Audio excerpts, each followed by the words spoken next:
अस्सलामुअलैकुम, very good morning to all of you. मैं हूं आपके साथ Nabiha Ijaz Khan. Welcome to new Pakistan. मैं हूं अनवार खाबर। और रवा साल इत्तलात ये मौसूल हो रही हैं कि पाकिस्तान में शदीद गर्मी पड़ेगी। जिस तरह से शदीद सर्दी पड़ी है और हमने देखा कि टेम्परेचर कहां तक गया, तो अभी महकमा मौसमियात हमें खबरदार कर रहा है कि तैयार हो जाए आने वाले उस वक्त के लिए जब गर्मी टका कर पड़ेगी, क्योंकि दर्जा हरारत में गर्मी की बात ना करें, अभी तो हम जरा स्प्रिंग सीजन जरा एंजॉय कर रहे हैं और ऐसा लग नहीं रहा जिस तरह से लास्ट ईयर हुआ था कि विंटर्स खत्म हुए और समर्स लगा के आ गए। तो बीच का जो वो स्प्रिंग सीजन था जिसको मौसम बहार कहते हैं, वो कहाँ गया, सब यही बात कर रहे थे। क्योंकि जो ये क्लाइमेट चेंजेस हम देख रहे हैं ऑल ओवर द वर्ल्ड, मौसम बहार का यूं गायब हो जाना, इसे सानिया कहें या क्या कहें, इतने खूबसूरत फूल होते हैं बहार के मौसम का। एक जो सीजन है, ठंडी हवा होती है, मीठी हवाएं होती हैं और सब कुछ बहार में ही है ऑब्वियसली। लेकिन डायरेक्टर महकमा मौसमियात ने बताया कि जो फरवरी है उसके वजह से पंजाब समेत लाहौर में गर्मी के जो असरात हैं वो रूनुमा हो जाएंगे फरवरी से ही स्टार्ट हो जाएंगे। और हम देखते थे कि पहले तो मार्च तक मौसम बहुत बेहतर रहता था। मार्च में बहुत ज्यादा मेले लगते थे, होता था मार्च जो मेला चरागा होता था। और मौसमियाती तब्दीलियों के पेश नजर रवा साल वक्त से पहले मौसम गर्मा का आगाज होगा। सर्दियों में भी हमें एक सिचुएशन देखिए डेवलप हुई जो कि लोड शेडिंग की सूरत में सामने आ रही है। तो अभी लोग तो ये डिस्कस करें कि गर्मी में क्या होगा। अच्छा ना, यही कहा जा रहा है कि बिजली भी बहुत गायब रहेगी और अगर बिजली शदीद गायब रहेगी और गर्मी शिद्दत की रहेगी तो किस तरह से लोग सरवाइव कर पाएंगे। आजकल भी मौसम इतना सर्द नहीं रहा, गर्मी आ रही है, वो एक फील आ रही है उस चीज की। जो मौसमियाती तब्दीलियां हैं उसके बायस रवां साल बारिशों में भी कमी का इम्कान जाहिर किया जा रहा है। बारिशें मामूल से कम होंगी तो जो दर्जा हरारत है वो भी 45 डिग्री सेंटीग्रेड तक जाने का इम्कान का इज़हार किया ऐसे ही है। और जो मौसम है इसकी तब्दीली इतनी अजीब हो चुकी है। 2022 में आने वाला सैलाब गैर मामूली बारिशों की वजह से आया था, जो बारिशों के दिन नहीं थे लेकिन तब बारिशें हुई, सैलाबी सूरत हाल पैदा हुई। फिर कोई सुलेमान की पहाड़ी सिलसिले पर लगातार बारिश होती रही। तो ये जो इंसान ने कुदरत के निज़ाम में कह रहे ना कि मदाखलत की है, तो अब खुद ब खुद हम देख रहे हैं कि नेचुरली जो नेचर है, कल भी बल्कि हम यही बात कर रहे थे कि जो नेचर का जो निज़ाम है, कुदरत का जो इंतकाम है, वो मौसमियाती तब्दीलियों की जद में अब इंसान को भुगतना पड़ रहा है। बहरहाल अच्छे की उम्मीद करनी चाहिए, अच्छा ही कंट्रीब्यूट करना चाहिए नेचर के लिए, इस प्लेनेट के लिए। अगर बात कर रहे हैं हम मौसम की कि मौसम में गर्मी आने वाली है, तो हमारा जो सियासी निज़ाम है उसमें भी हम देख रहे हैं कि गर्मा गर्मी ही है। बिल्कुल, तो बात करेंगे आज के सेगमेंट्स के हवाले से, लेकिन सबसे पहले से डालते हैं ऑन टॉप स्टोरीज। पेशावर बम धमाका, शहादतें 100 से जायद, दहशतगर्दों के खिलाफ फैसला कुन मार्का कब होगा। ट्रांसपेरेंसी इंटरनेशनल की रिपोर्ट, इमरान खान के दौर में करप्शन बढ़ने का इंकशाफ। IMF वफ्द का दौरा, पाकिस्तान सख्त शराइत के लिए आमादा। काम नाकाज, 2.5 लाख का इनाम। तस्वीर मौजूद मगर इंसान गायब, कहानी ऐसी कि सुन के दिमाग चकरा गया। तो प्रोग्राम को आगे बढ़ाते हैं और फूलों का शहर पेशावर, जहां खुशबू की महक की बजाय एक बार फिर बारूद की बदबू है। और पुलिस लाइंस मस्जिद में खुदकुश ने हमले ने सिक्योरिटी पर कई सवालात उठा दिए हैं।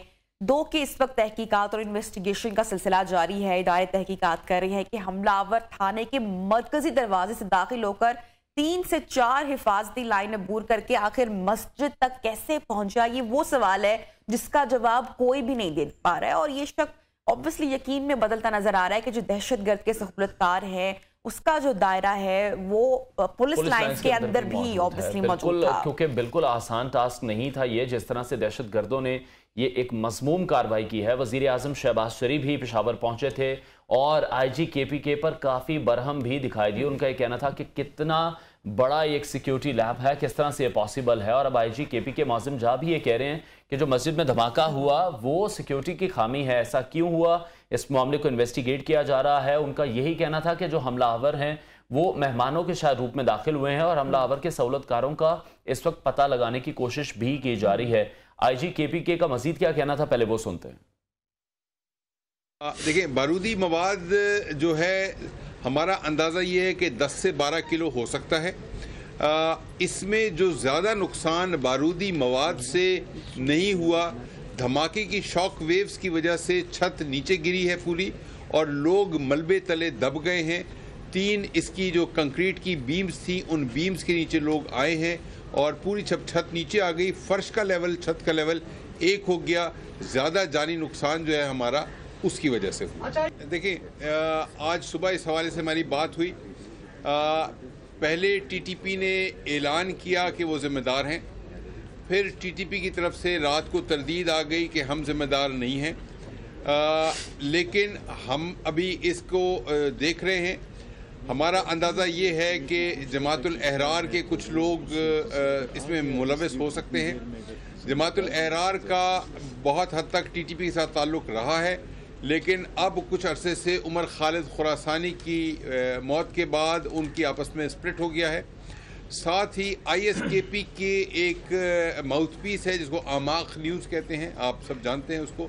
आमाख न्यूज़ की तरफ से भी इसका कल रात को एक क्लेम आ गया था, उसकी भी तहकीकात जारी हैं। और इसके साथ ही सवाबी में दहशत गर्दों का जो खुदकुश धमाका हुआ, एक ही दिन में ये वाकयात सारे मंजर आम पर आ रहे हैं। जाहिर हो रहे हैं कि दहशतगर्द फिर से मुनज़्ज़म हो रहे हैं, सर उठा रहे हैं। पुलिस, कानून नाफिज करने वाली एजेंसीज एक बार फिर दहशत गर्दों के निशाने पर है। बिल्कुल, वज़ीर दिफा ख्वाजा आसिफ ने कौमी असम्बली में इजहार ख्याल किया और उनका ये कहना था कि पेशावर में बहाए गए खून का हिसाब कौन देगा, सारी कौम को मुत्तहिद होना है। एक बार फिर से वही तमाम बातें की जा रही हैं सियासतदानों की जानिब से, और उनका ये कहना है कि दहशत गर्दी का मुकाबला करना होगा। मजीद वो ये कह रहे हैं कि जो ऑपरेशन ज़रबे अज़्ब है उसको शुरू करने के लिए इत्तफाक राय की इस वक्त बहुत अशद ज़रूरत है। मजीद क्या कहा ख्वाजा आसिफ ने, वो जानते हैं। दूसरी जानिब वज़ीर दाखिला की तस्दीक भी काबिल तवज्जो है कि इस तरह के कई और थ्रेट अलर्ट्स भी मौजूद हैं। राना सनाउल्लाह ये कह रहे हैं कि ये इज्तमाई गलती है, माजी में जो की जाने वाली गलतियां हैं आज उनका खुमियाजा हम भुगत रहे हैं। हमें ये एक पॉलिसी बनानी पड़ेगी कि हमें मुज़ाकरात करने हैं या फिर इनके खिलाफ हमें एक्शन लेना है। इस हवाले से मजीद बात करेंगे, हमारे साथ senior analyst brigadier retired Haris Nawaz मौजूद हैं। सर, बहुत शुक्रिया आपके वक्त के लिए। बड़े अफसोस और दुख की बात है कि मुतअद्दिद बार हम देख रहे हैं इस तरह के वाकयात पेश आते हैं और अपने ही लोग इन तमाम वाकयात में मुलविस निकलते हैं। वहां पर एंटर होना कोई इतना आसान काम नहीं था, 3 चेक पोस्ट मौजूद थी वहां पर।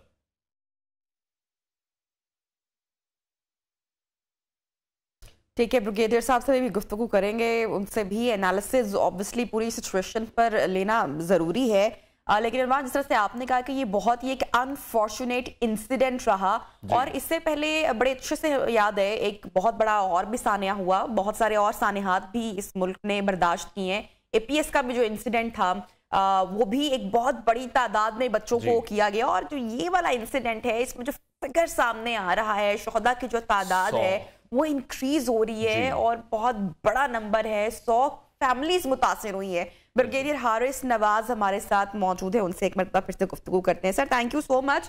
कितने दुख और तकलीफ की बात है कि दहशतगर्दी का इतना बड़ा सानिहा, 100 से ज्यादा लोगों ने कुर्बानी दी, शहीद हुए, और जो डिटेल्स अभी इनिशियली सामने आ रही हैं उसमें सहूलतकार अपने ही लोगों के होने का इंडिकेट किया जा रहा है। देखें, सबसे बड़ी बात यह है कि एक तो ये बहुत ही अफसोसनाक बात है, और ख़ास तौर पे जो शहीद हुए हैं अल्लाह ताला उनको जवारे रहमत में जगह दे, और उनके लवाकीन सोचें कि कितनी फैमिलीज जो हैं वो तबाह हो गई हैं, जिनके छोटे बच्चे, किसी के माँ बाप, किसी के बहन भाई दे। जी ब्रिगेडियर साहब, हमें सुन पा रहे हैं आप?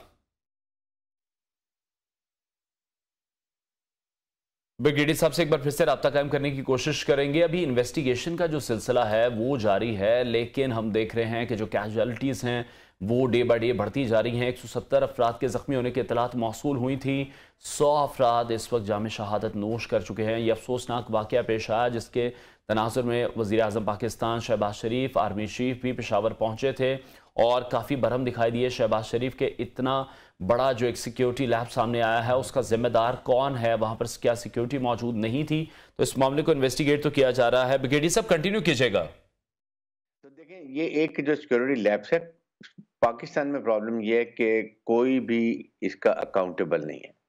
हमारी अकाउंटेबिलिटी नहीं है कि जो भी जिसकी वजह से ये सिक्योरिटी लैब्स हुआ है वो कम से कम किसी को तो आप रिस्पॉन्सिबल करें, किसी को तो पूछें कि क्यों हुआ है, व्हाट हैज हैपेंड, और उसके बाद इंक्वायरी GIT बना दी जाती है, उसके बाद खत्म हो जाता है। हमारा पाकिस्तान में प्रॉब्लम ये है कि ये इंसिडेंट हुआ, एक हफ्ते के बाद हम सब भूल जाएंगे, सब कि जी बस गुजर गया टाइम, नुकसान होना हो गया, शहीद होना था वो हो गए, फैमिली तबाह हो गई, और उसके बाद हम आगे फिर वही सिक्योरिटी लैब शुरू कर देंगे। हमें ये देखना है कि इस वक्त इतना बड़ा पेशावर को थ्रेट था तो हमने क्यों नहीं सिक्योरिटी की। बात यह है कि उसके बाद अब सोचने की बात यह है कि इमीडिएटली नेशनल सिक्योरिटी कमेटी की या तो मीटिंग करें, उसमें एक फाइनल लाहेमल बनाया जाए, जैसे नेशनल एक्शन प्लान बना था जी। जब एपीएस का इंसिडेंट हुआ था, और उसके बाद कोई वजह नहीं है कि हमने नेक्टा को फाल नहीं किया हुआ, उसको हमने क्यों नहीं दोबारा इसको एक्टिवेट करते हैं, उसको फंडिंग देते हैं ताकि नेशनल लेवल पे चीज़ों की कोऑर्डिनेशन हो सके, वो भी नहीं हम करते हैं। और उसके साथ फिर हमारे जिस वक्त हुकूमत कमज़ोर होती है कि आपकी फेडरल गवर्नमेंट की और प्रोविंशियल गवर्नमेंट की आपस में बातचीत नहीं है, नाराज़गियाँ चल रही हैं, आपस में बिल्कुल वो कोऑर्डिनेशन का फुकदान है, तो ऐसे मौके पे ऐसी कुव्वतें ज़्यादा फ़ायदा उठाती हैं, जिसकी वजह से ये नुकसान तो फौरी तौर पर पाकिस्तान को दो टोक अपना जो मौक़िफ़ है वो भी रखना पड़ेगा, स्टांस भी क्लियर रखना पड़ेगा, क्योंकि इसके जो ताने बाने हैं अफगानिस्तान से मिल रहे हैं, और अफगानिस्तान में भारत ने पाकिस्तान के खिलाफ जो एक वसी नेटवर्क कायम किया, अमेरिका ने भी भारत का हाथ उस पर नहीं रोका। आज स्लीपिंग सेल एजेंट अपनी कार्रवाइयां उसी तरीके से कर रहे हैं, तो ये एक बहुत ही सेंसिटिव मसला है पाकिस्तान की सिक्योरिटी पर, और इस तरह के जो वाकयात या जो हमले या जो सानहे हो रहे हैं, इसके बारे में पाकिस्तान को मजीद संजीदगी इख्तियार करनी पड़ेगी, जंग या फिर मुज़ाकरात, किसी एक का तो वाज़ेह इंतखाब करना पड़ेगा। आई थिंक इसके लिए बड़ी सिंपल सी बात है कि there should be two prong strategy. Number one, कि आप अफगान हुकूमत से गवर्नमेंट लेवल पे बात करें कि हमने आपके लिए क्या कुछ किया है और आपने हमारे लिए क्या किया है, number one.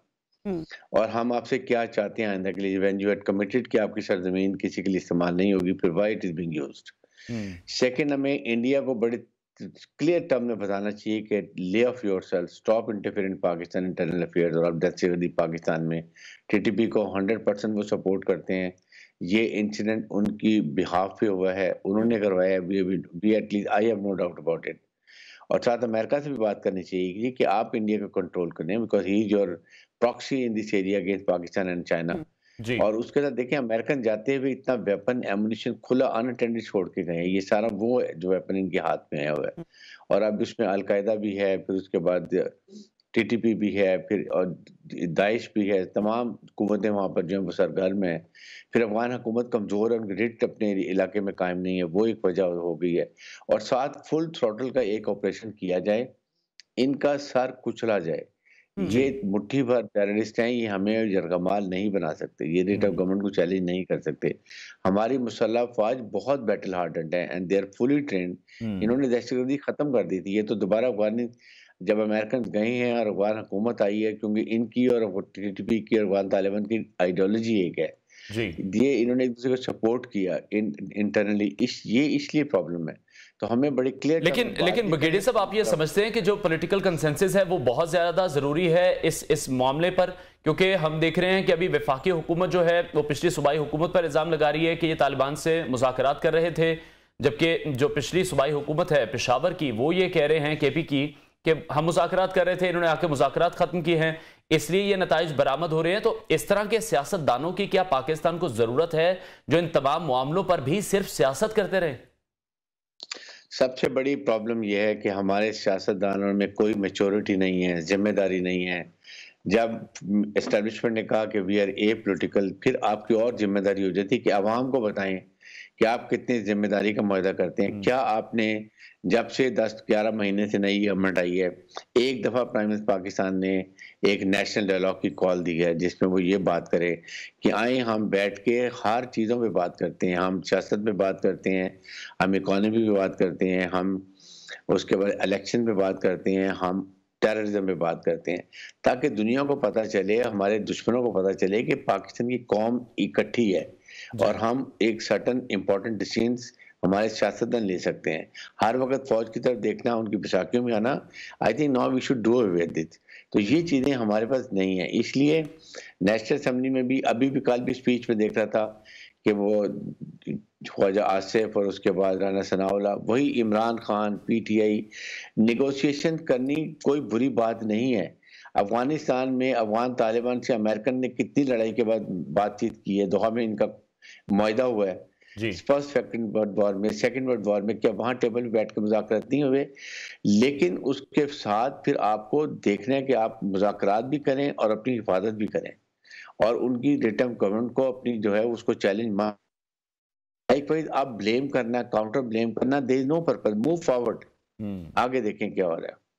That's what we needed now. ठीक सर, इससे पहले जनरल राहील शरीफ के दौर में हमने देखा एक ताकतवर ऑपरेशन हुआ, दहशतगर्दों का कला कमा किया गया, जिसके नतीजे में कबायली इलाके क्लियर किए गए। आज फिर जो ये तमाम स्लीपिंग सेल्स हैं ये सर उठा रहे हैं, पाकिस्तान में दहशतगर्दाना कार्रवाइयाँ हो रही हैं, तो ये लोग मुनज़्ज़म हैं। मियां वाली के हवाले से भी जब रिसेंट अपडेट्स आ रही हैं, वहां पर भी जो इंसिडेंट हुआ, तो आप क्या समझते हैं कि कितना ज़रूरी है पाकिस्तान फौरी तौर पर इक़दामात उठाए, जो ये सिलसिला एक इसका आगाज हो रहा है फिर से पाकिस्तान में?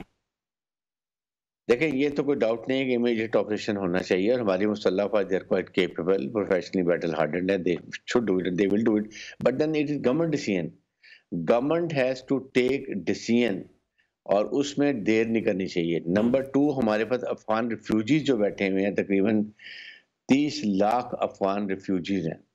ये सबसे बड़ी ब्रीडिंग प्लेस है इनके लिए, जहाँ पर ये लोग आते हैं, ये सहूलतकारी भी करते हैं, पूरे पाकिस्तान में फैले हुए हैं, और ये एक बहुत बड़ी हमारे लिए प्रॉब्लम है। इसलिए हमें अफगान गवर्नमेंट को कहना चाहिए जी कि हमने बहुत आपकी मेहमान नवाजी कर ली, प्लीज टेक देम बैक।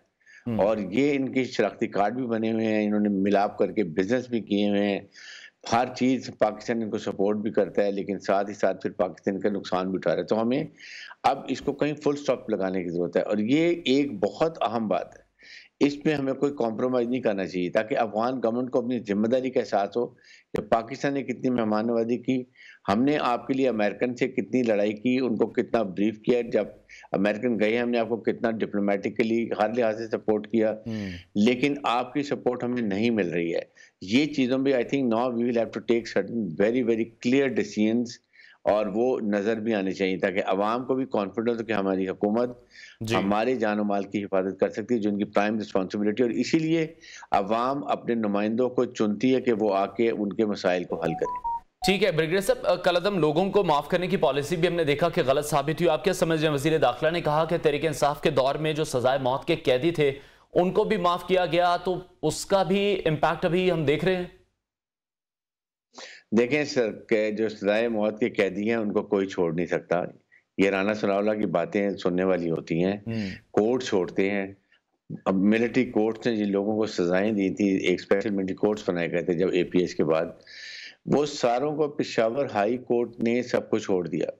वहां ये भी बड़ी प्रॉब्लम है। तो एक जब आप ऐसी बातें करते हैं तो जुडिशरी, हुकूमत और arm forces, they should be on one page, they should know. और बल्कि मैं तो अभी भी कहूंगा कि दोबारा स्पेशल मिलिट्री कोर्ट्स बनाए जाएं, इनके स्पीडी ट्रायल किए जाएं जिनको पकड़ा जाता है, और इनको करार वाकई सजा दी जाए। और फिर इसको कहीं हाई कोर्ट जो हमारे हैं उनको भी देखना चाहिए कि ऐसे मुजरिम को नहीं बेल देनी चाहिए, बल्कि इनको सॉर्ट आउट करना चाहिए, ताकि ये डिटरेंस हो। ये तो हमने तमाम उन बैरूनी साजिशों का भी आपने तस्करा किया है, जो बैरूनी जो एक चैलेंजेस हैं जो मुल्क को इस वक्त दरपेश हैं, और पाकिस्तान का क्या स्टांस होना चाहिए, आप ऑब्वियसली बता रहे थे। लेकिन ये सानहा हुआ है पुलिस लाइंस में, इसमें दहशतगर्दों का सहूलतकार कौन था, ये भी एक बड़ा सवालिया निशान है। और फिर अगर हम देखते हैं कि कलअदम लोगों को माफ करने की जो पॉलिसी माजी में इख्तियार की गई वो भी गलत साबित हुई, क्या कहेंगे आप? देखें, बात यह है कि सहूलतकार तो डेफिनेटली वो हमारे मुल्क के अंदर ही बैठे हुए हैं, और मैंने कहा Afghan refugees one of the factors. Number 2, इसको प्लान कौन करता है? It is raw, Indian raw जो है वो प्लान करते हैं, फंडिंग वो करते हैं, पैसा वो देते हैं, रिकॉनेसेंस वो करते हैं, सबको लेकर आते हैं, उसके बाद ये ऑपरेशन होते हैं। तो हमें ओपन इंडिया का कहना चाहिए। मैंने आज से कल से किसी मिनिस्टर का, किसी का नाम नहीं सुना, डरते हैं इंडिया का नाम लेते हुए। हमारा दुश्मन है, दुश्मन रहेगा, हर मौके पे उसने हमारे नुकसान किया है, इसलिए इसमें हमें कोई डाउट नहीं होना चाहिए। बिल्कुल ब्रिगेडियर साहब, जिस तरह से भी आप ये कह रहे हैं, हम देखते हैं कि जब इंडिया में कोई छोटा सा इंसिडेंट भी होता है, वो फौरन से बगैर किसी तहकीक के पाकिस्तान पर इल्जाम आयद कर देते हैं। पाकिस्तान के पास शवाहिद भी मौजूद होते हैं, एक लंबी इन्वेस्टिगेशन चलती है, जिसके बाद ये सामने आता है कि इंडिया इसमें मुलव्विस है, लेकिन हम तो आपस में ही लड़ते रहते हैं। कोई भी ऐसा केस, कोई मुकदमा हम आलमी सतह पर भी उसको डिफेंड करने में नाकाम ही नजर आते हैं इंडिया के खिलाफ। देखें, इंडिया में अगर चिड़िया भी पर मारती है ना, वो पाकिस्तान से कबूतर भी जाता है तो कहते नहीं ये कोई वहां पर ये स्पाइंग करने आया। तो हमें बड़ा क्लियर होना चाहिए। मैंने किसी का नाम नहीं सुना कि किसी ने इंडिया का नाम लिया हो। ये हाल है। और फिर वो जब आर्म फोर्सेस आके टीवी पे आते हैं तो आपको इतरात होता है, वो बात करते हैं ISPR ने ये कह दिया, वो कर दिया। सो आपको अंदाजा नहीं कितना हमारी इंटेलिजेंस एजेंसी इंपॉर्टेंट काम कर रहे हैं। अगर 100 इस तरह के इंसिडेंट होते हैं, 95 को हमारी सिक्योरिटी एजेंसीज पहले ही पकड़ लेते हैं, इनके नेट को बस्ट कर देते हैं। आपके सामने इतना बड़ी प्लानिंग इंडिया ने कश्मीर में की हुई थी, और फॉल्स फ्लैग ऑपरेशन के लिए जो पाकिस्तान की सिक्योरिटी एजेंसी ने पकड़ ली थी। लाइकवाइज ये अनटोल्ड हीरोज हैं। इशू ये है कि लेकिन 1-2-3% जो वो जरूर कामयाब होता है, जो सुइसाइडर होता है, इसको अब हमें तदारक करें। हमने अपने पेशावर, लाहौर, कराची को सेफ सिटी क्यों नहीं बनाया? कैमरे हर जगह पर क्यों? बहुत शुक्रिया। Senior analyst brigadier retired Haris Nawaz हमारे साथ इन कॉन्वर्सेशन थे। उनका कहना था कि जामे पॉलिसीज पर बनाने की जरूरत है। बात करेंगे। परवेज इलाही साहब हमारे साथ इस वक्त लाइन पर मौजूद हैं। सर, बहुत शुक्रिया आपके वक्त के लिए। अभी इतलात मौसूल हो रही है आपके गुजरात वाले घर पर छापा मारा गया, तो कोई डिटेल्स सामने आई कि किन वजूहात की बिना पर छापा मारा गया है? वजूहात सबसे बड़ी वजह ये है, जब इनको अपनी मौत नजर आ रही है और ये हार रहे हैं, आगे जब भी इलेक्शन की डेट आ रही है करीब, तो काम तो कर नहीं रहे, ये ढूंढ के विक्टिमाइज कर रहे हैं। और चादर और चारदीवारी का भी कोई तसद्दुस नहीं बहाल रखा गया, और इसलिए अब गुजरात में सारी तंजीमें बाहर निकल रही हैं, और जिसमें वकला हैं, जिसमें वकला भी हैं, और ख़ास तौर पे डॉक्टर और एक्स आर्मी मैन काफ़ी निकल रहे हैं, और ताजर भी हड़ताल कर रहे हैं, क्योंकि ये जो भी काम कर रहे हैं सारा सर गैर कानूनी है। क्योंकि 7 वाला जो सूबा है खैबर पख्तूनख्वा, वहाँ किसी को विक्टिमाइज नहीं किया जा रहा, अपने मुखालफिन को वहाँ किसी को ताना नहीं किया जा रहा।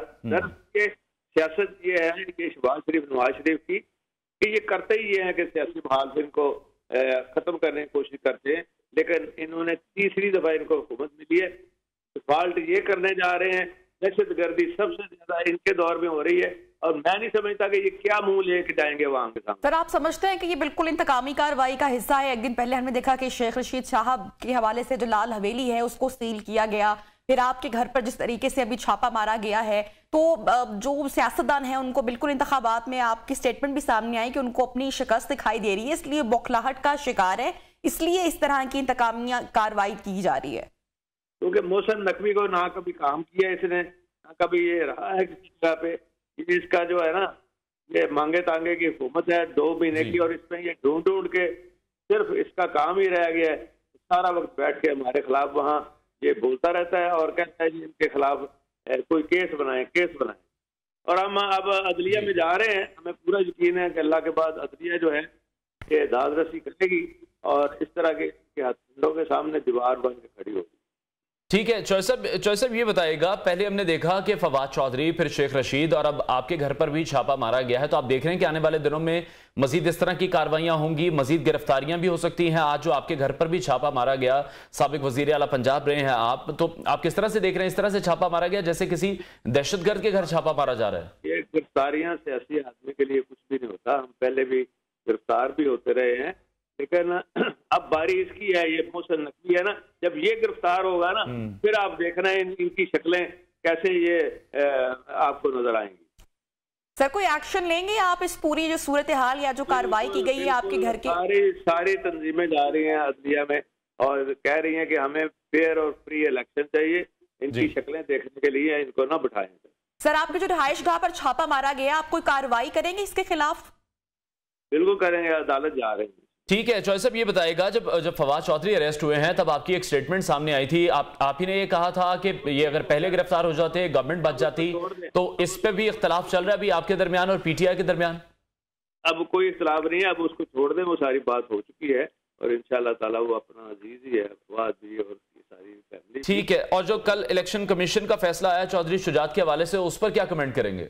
वो पुराना एक फैसला निकाला है उन्होंने, हम उनको इतला कर देंगे कि ये ऑलरेडी आइन भी चेंज हो चुका है। जब इलेक्शन की मियाद और जो इसकी टर्नओवर है वो खत्म होगी, तो उसके बाद नए इलेक्शन होने हैं, जिसके बाद फिर उनके ही छोटे भाई वजाद साहब सदर बने हैं पाकिस्तान मुस्लिम। ठीक है। चौधरी साहब, अभी जो करंट सिचुएशन है उसके बाद हम देख रहे हैं कि अभी इमरान खान को भी शिफ्ट होने जा रहे हैं, वो बनी गाला में। पाकिस्तान तहरीक इंसाफ, काफ लीग अभी क्या स्टांस है, किस तरह से काउंटर करेंगे जो हुकूमत की जानिब से कार्रवाइयां शुरू कर दी गई हैं? कोई बात नहीं, ये इलाकों की हुकूमत है और इनको काम आता ही नहीं है। असल में काम करना कोई आसान नहीं होता और ना इनका तजर्बा है, तो इंशाल्लाह आप देख लेंगे कि ये जल्दी एक्सपोज होकर तो बैठ जाएगा।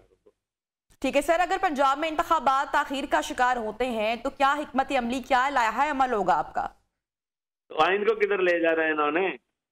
ये जो बार बार आइन के मामले बनते हैं तो आइन को कहाँ लेके जाएंगे? ये आइनी तौर पे ये कर ही नहीं सकते। जो आपका सवाल है उसका सवाल ही पैदा नहीं होता।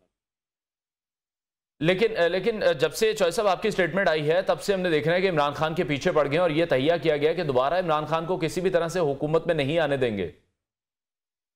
हाँ, ये कौन होते हैं किसी को कहना कि आने देना या नहीं आने देना? जी, ये इन्होंने फिर इसका मतलब है ये शहबाज शरीफ का धांधली प्लान जो है वो एक्सपोज हो जाएगा ना इंशाल्लाह।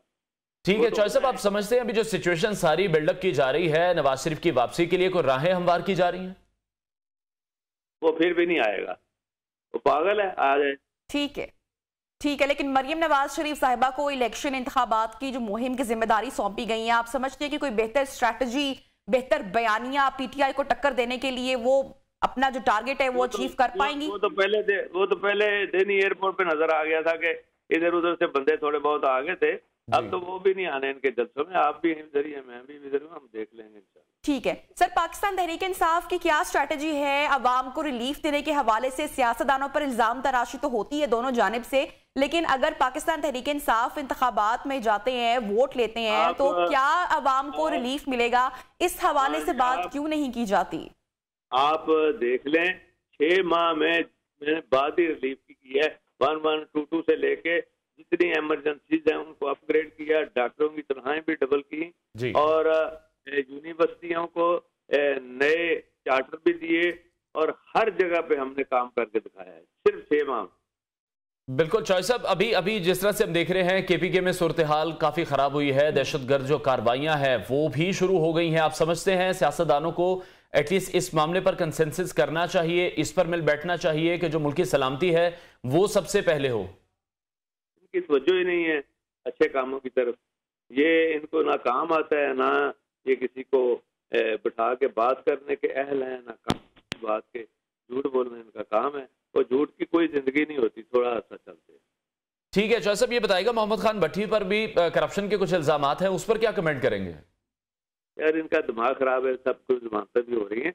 अब देखो कोई अंदाजा कर लो, ये 50 करोड़ जो है ये एक्सियन की क्या औकात है वो बोलिए फिर उसके पास कहां से आया?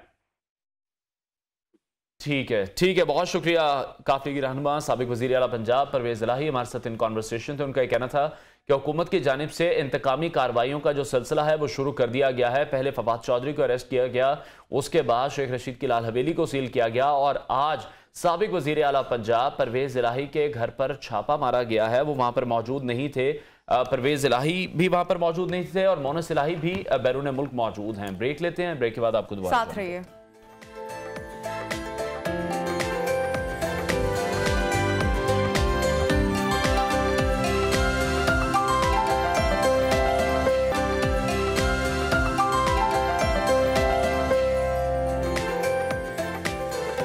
Welcome back. तो नाजरीन, हुकूमतें बदल गई लेकिन नैब की कारकर्दगी बदली ना ही उस पर उठने वाले सवालात। पब्लिक अकाउंट्स कमेटी ने खैबर पख्तूनख्वा में करप्शन केसेस पर कार्रवाई ना होने पर सख्त बरहमी का इजहार किया। पब्लिक अकाउंट्स कमेटी ने केपीके के साबिक वज़रा के खिलाफ आमदन से जायद असासों की जो तहकीकात हैं, खासकर मालम जब्बा केस रीओपन करने की हिदायत अब करती हैं। दूसरी तरफ इमरान खान पंजाब हुकूमत की तहरीर के बाद लाहौर से बनी गाला मुंतकिल होने जा रहे हैं और उनकी हिफाजत के लिए 2 बुलेट प्रूफ कमरे भी तैयार कर लिए गए हैं। इससे पहले भी खान साहब को सिक्योरिटी के हवाले से खबरदार किया गया था लेकिन उन्होंने इस पर अमल नहीं किया। लेकिन अब खान साहब एहतियात कर रहे हैं जो कि यकीनी तौर पर अच्छी बात है। और दूसरी तरफ पीटीआई के 25 मई के लॉन्ग मार्च पर जो पुरतशद्दुद वाकयात हुए थे उसके हवाले से कायम सिंगल जुडिशल इंक्वायरी बेंच ने तमाम ही अफसरान को क्लियर कर दिया है। अब ममनुआ फंडिंग केस जिसमें पाकिस्तान तहरीक इंसाफ ने ताखीर के काफी हरबे आजमाए, अभी भी ताखीरी सूरत हाल ही चल रही है और अब इमरान खान साहब की अबूरी जमानत में 10 फरवरी तक की तौसीक कर दी गई है, जबकि KPK के तहरीक इंसाफ की सूबाई क़यादत ने 90 रोज में इलेक्शन करवाने के लिए हाई कोर्ट से रजू किया है और इसमें मौक़िफ़ इख्तियार किया गया है कि असेंबली तहलील होने के बाद 90 दिन में इलेक्शन करवाना लाजमी है।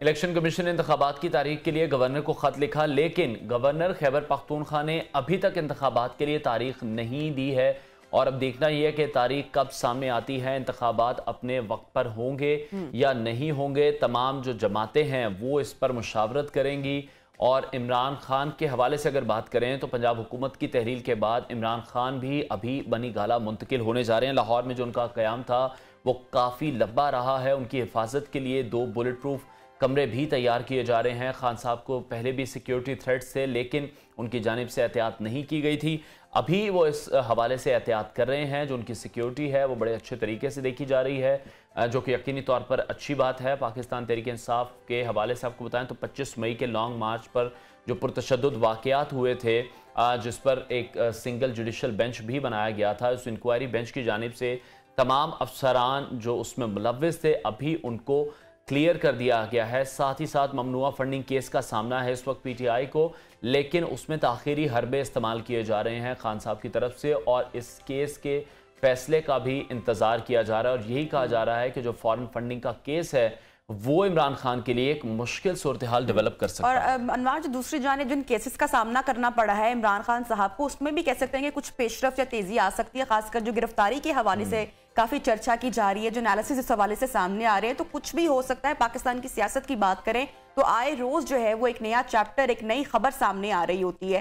पुराने केसेस जो कभी बंद होते हैं, हुकूमतें बदलती हैं, उसके बाद वो केसेस रीओपन हो जाते हैं, तो अब जो नैब है उसकी कारकर्दगी पर भी जो एक सवालिया निशान है वो एक क्वेश्चन मार्क है, उठाया जा रहा है। खासकर शाहिद हकान अब्बासी साहब की जानिब से काफी खासी तनकीद की गई और पहले हमने हमेशा यही सुना है कि जो नैब है ये इदारा सियासी मकासद के लिए इस्तेमाल किया जाता है और अब यही सवाल बार बार हो रहा है कि मालम जब्बा केस बंद ही क्यों हुआ था अगर इसको दोबारा से रीओपन करना। बिल्कुल, नैब की कारकर्दगी पर सवालात हर दौर में हमने देखा कि जब अपोजिशन में लीडरान मौजूद होते हैं तो वो ज़रूर उठाते हैं और जब हुकूमत आती है तो इंतकामी कार्रवाइयों का सिलसिला शुरू हो जाता है और उसके लिए यही कहा जाता है कि सबसे ज़्यादा नैब का इस्तेमाल किया जाता है। सिर्फ जो सियासी मकासद हैं उनको पूरा करने के लिए, उनसे फ़ायदा लेने के लिए। पहले भी केसेस बंद हुए हैं, अब उनको दोबारा रीओपन किया जा रहा है। जब भी गवर्नमेंट चेंज होती है हम देखते हैं कि ऑपोजिशन के खिलाफ केसेस को दोबारा से खोला जाता है। अभी जो सबसे अहम मामला है वो ये है कि पंजाब और KP में जो इलेक्शन करवाने हैं वो वक्त पर होने चाहिए। इसकी रीसेंट एग्जांपल हम देख रहे हैं कि जब परवेज इलाही साहब को वजारत आला मिली तो जो दीगर रहनुमा थे जिनका ताल्लुक दीगर जमातों से था वो यही कह रहे थे कि परवेज इलाही साहब या जो वो मैक्सिमम टाइम, मैक्सिमम टेन्योर चाहते हैं, जो केसेस उन पर बने गए वो उनको बंद करवाना चाहते हैं। और अब जब से कुछ 5 मिनट पहले हमारी उनसे गुफ्तगू हुई तो उन्होंने मोहसिन नकवी के हवाले से भी एक इंडिकेट किया कि जब इनकी गिरफ्तारी अमल में आएगी, जब इन पर केसेस बनेंगे, तो ये एक सिलसिला कोई पाकिस्तान में आज का ये तर्ज सियासत नहीं है बल्कि ये तारीख रही है। माजी में भी हम हमेशा देखते रहते हैं कि जो नैब के अफसरान होते हैं और जब हुकूमत तब्दील होती है तो जो दीगर जमात जिनके केसेस बने होते हैं उन पर घेरा जो है वो थोड़ा सा तंग कर दिया जाता है। तो इस बार भी हम कुछ इस तरह का ही मामला देख रहे हैं, इस पर एनालिसिस भी आपके साथ शेयर करेंगे। एक छोटी सी ब्रेक की जाने बढ़ते हैं, ब्रेक के बाद ज्वाइन करते हैं।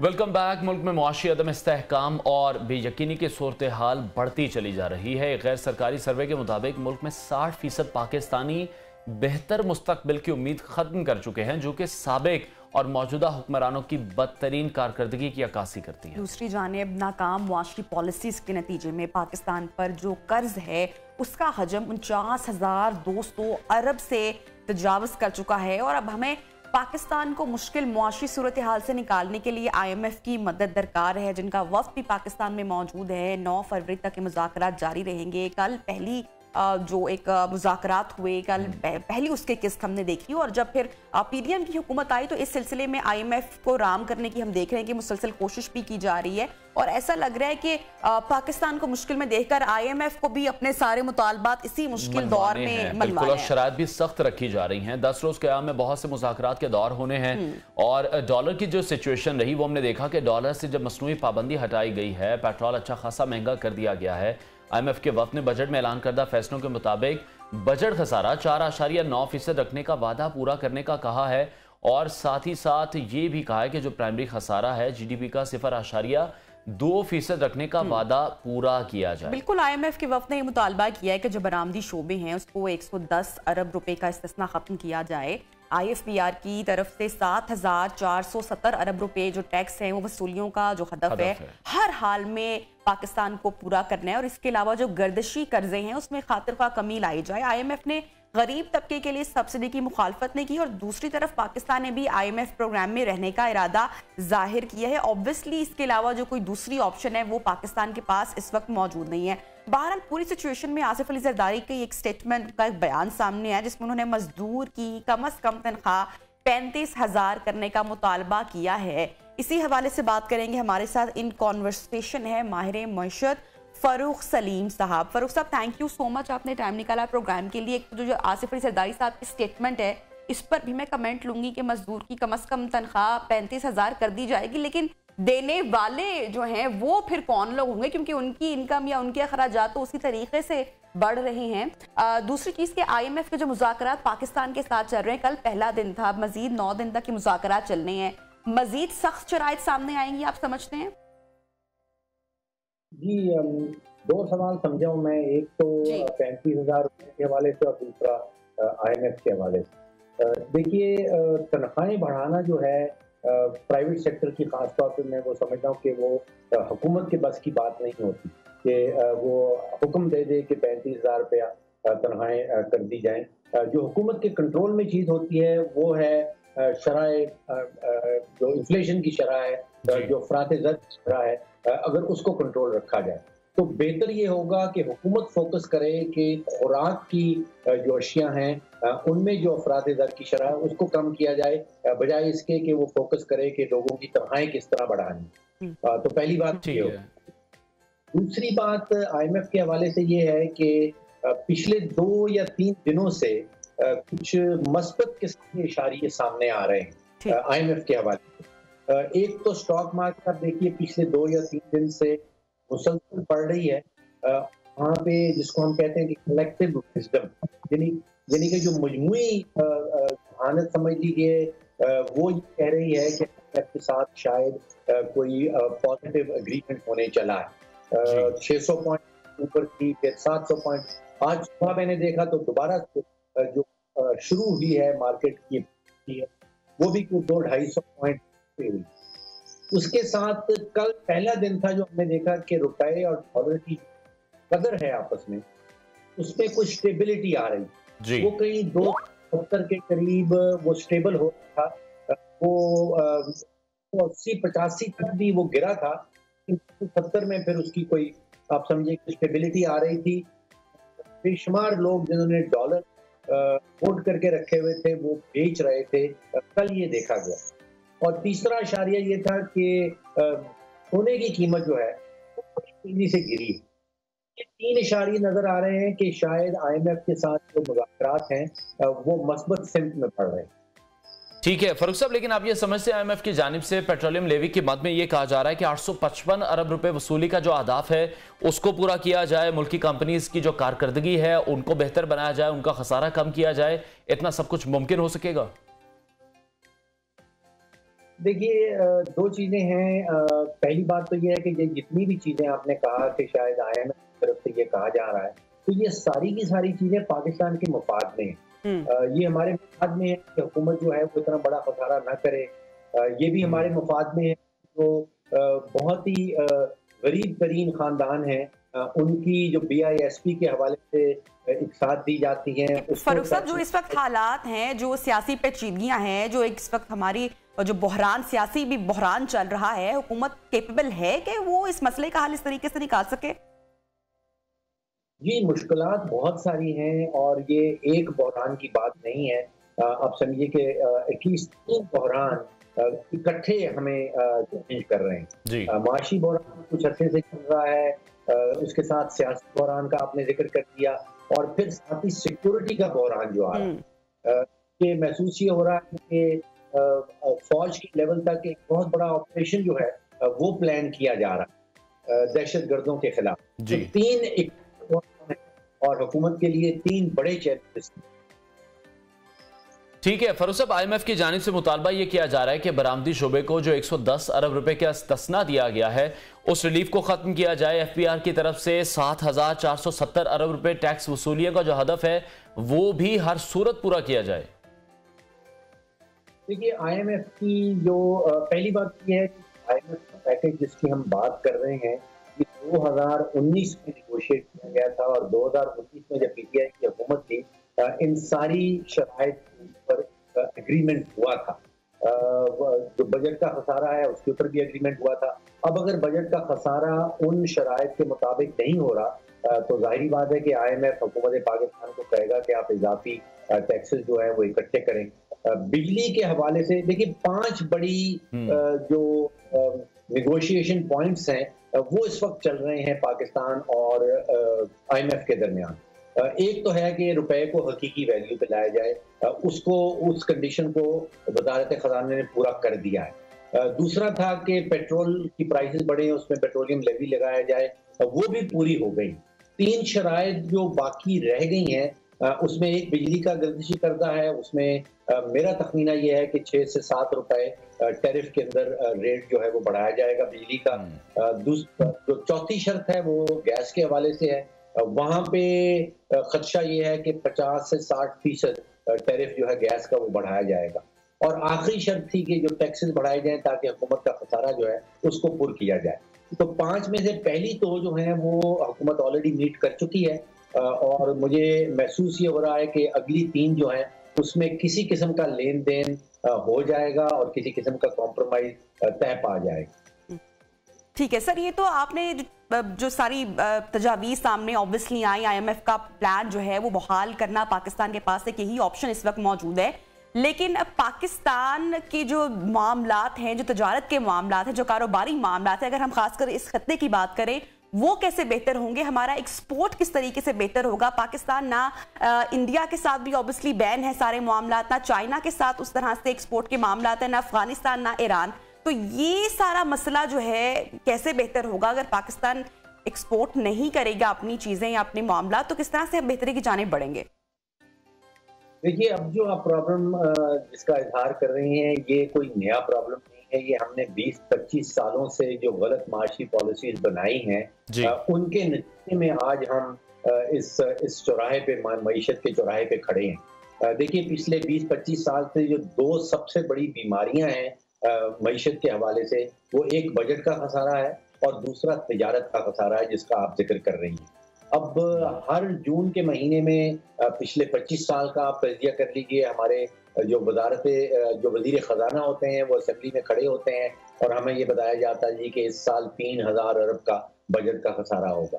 अगले साल मालूम पड़ता है कि आज 4000 अरब का खसारा होगा।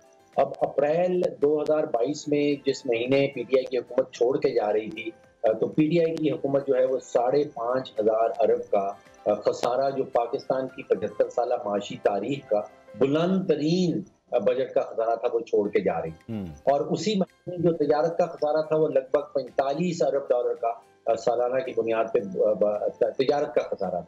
तो ये प्रॉब्लम तो 20-25 साल से चल रहे हैं और पाकिस्तान की जो हुकूमतें आ रही हैं वो इस्लाहात की तरफ इकदाम नहीं उठा रही या कदम नहीं उठा रही। तो जब तक तो इस्लाहात की तरफ हम नहीं बढ़ते हैं उस वक्त तक ये मुख्तलिफ ममालिक से कर्जा जात लेना, IMF से भीख मांगना, ये स्टेटस को हम नहीं छोड़ पाएंगे अगर हम इस्लाहात की तरफ नहीं बढ़ते। ठीक है फरूख साहब, पाकिस्तानी रुपए की कदर में जो मुसलसल कमी है उसके हम वसी मुआशी असरात भी देख रहे हैं। फौरी तौर पर जो दरामदी चीजें हैं उसकी महंगाई भी बढ़ेगी। आपको लगता है कि इसके बाद महंगाई रोकने के लिए स्टेट बैंक शरह सूद में इजाफा करेगा?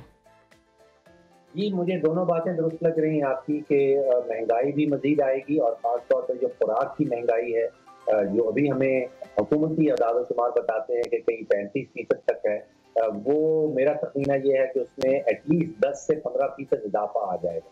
तो आप समझिए कि 40, 45 या इवन 50% तक जो खुराक की कीमतें हैं वो हिट कर सकती हैं। और जब बढ़ती है तो हम देखते हैं कि दुनिया भर में जितने भी सेंट्रल बैंक्स हैं वो अपने इंटरेस्ट रेट बढ़ाते हैं। ठीक सर, लास्ट में आपसे कमेंट लेना चाहूंगी कि जो पाकिस्तान में गरीब शख्स है वो अब गरीब से गरीब तक होता चला जा रहा है, क्या मशवरा करेंगे, क्या सजेस्ट करेंगे, क्या हिकमत अमली अपनाए जाए कि जो गरीब शख्स है पाकिस्तान उसके हालात कुछ बेहतर हों? क्या घर के तमाम लोग अफराद करें, ज्यादा इनकम आए तो बेहतरी हो सकती है, या क्या किया जाए? देखिए, 3 चीजें हैं। एक तो जो महंगाई का तूफान है, जो महंगाई की लहर है, ये तो अगले 3 से 4 महीने तक मुझे लग रहा है कि कंटिन्यू करेगी। जो 3 चीजें नजर आ रही हैं, एक तो ये कि आलमी मंडियों में तेल की कीमत जो है वो बड़ी तेजी से गिरी है।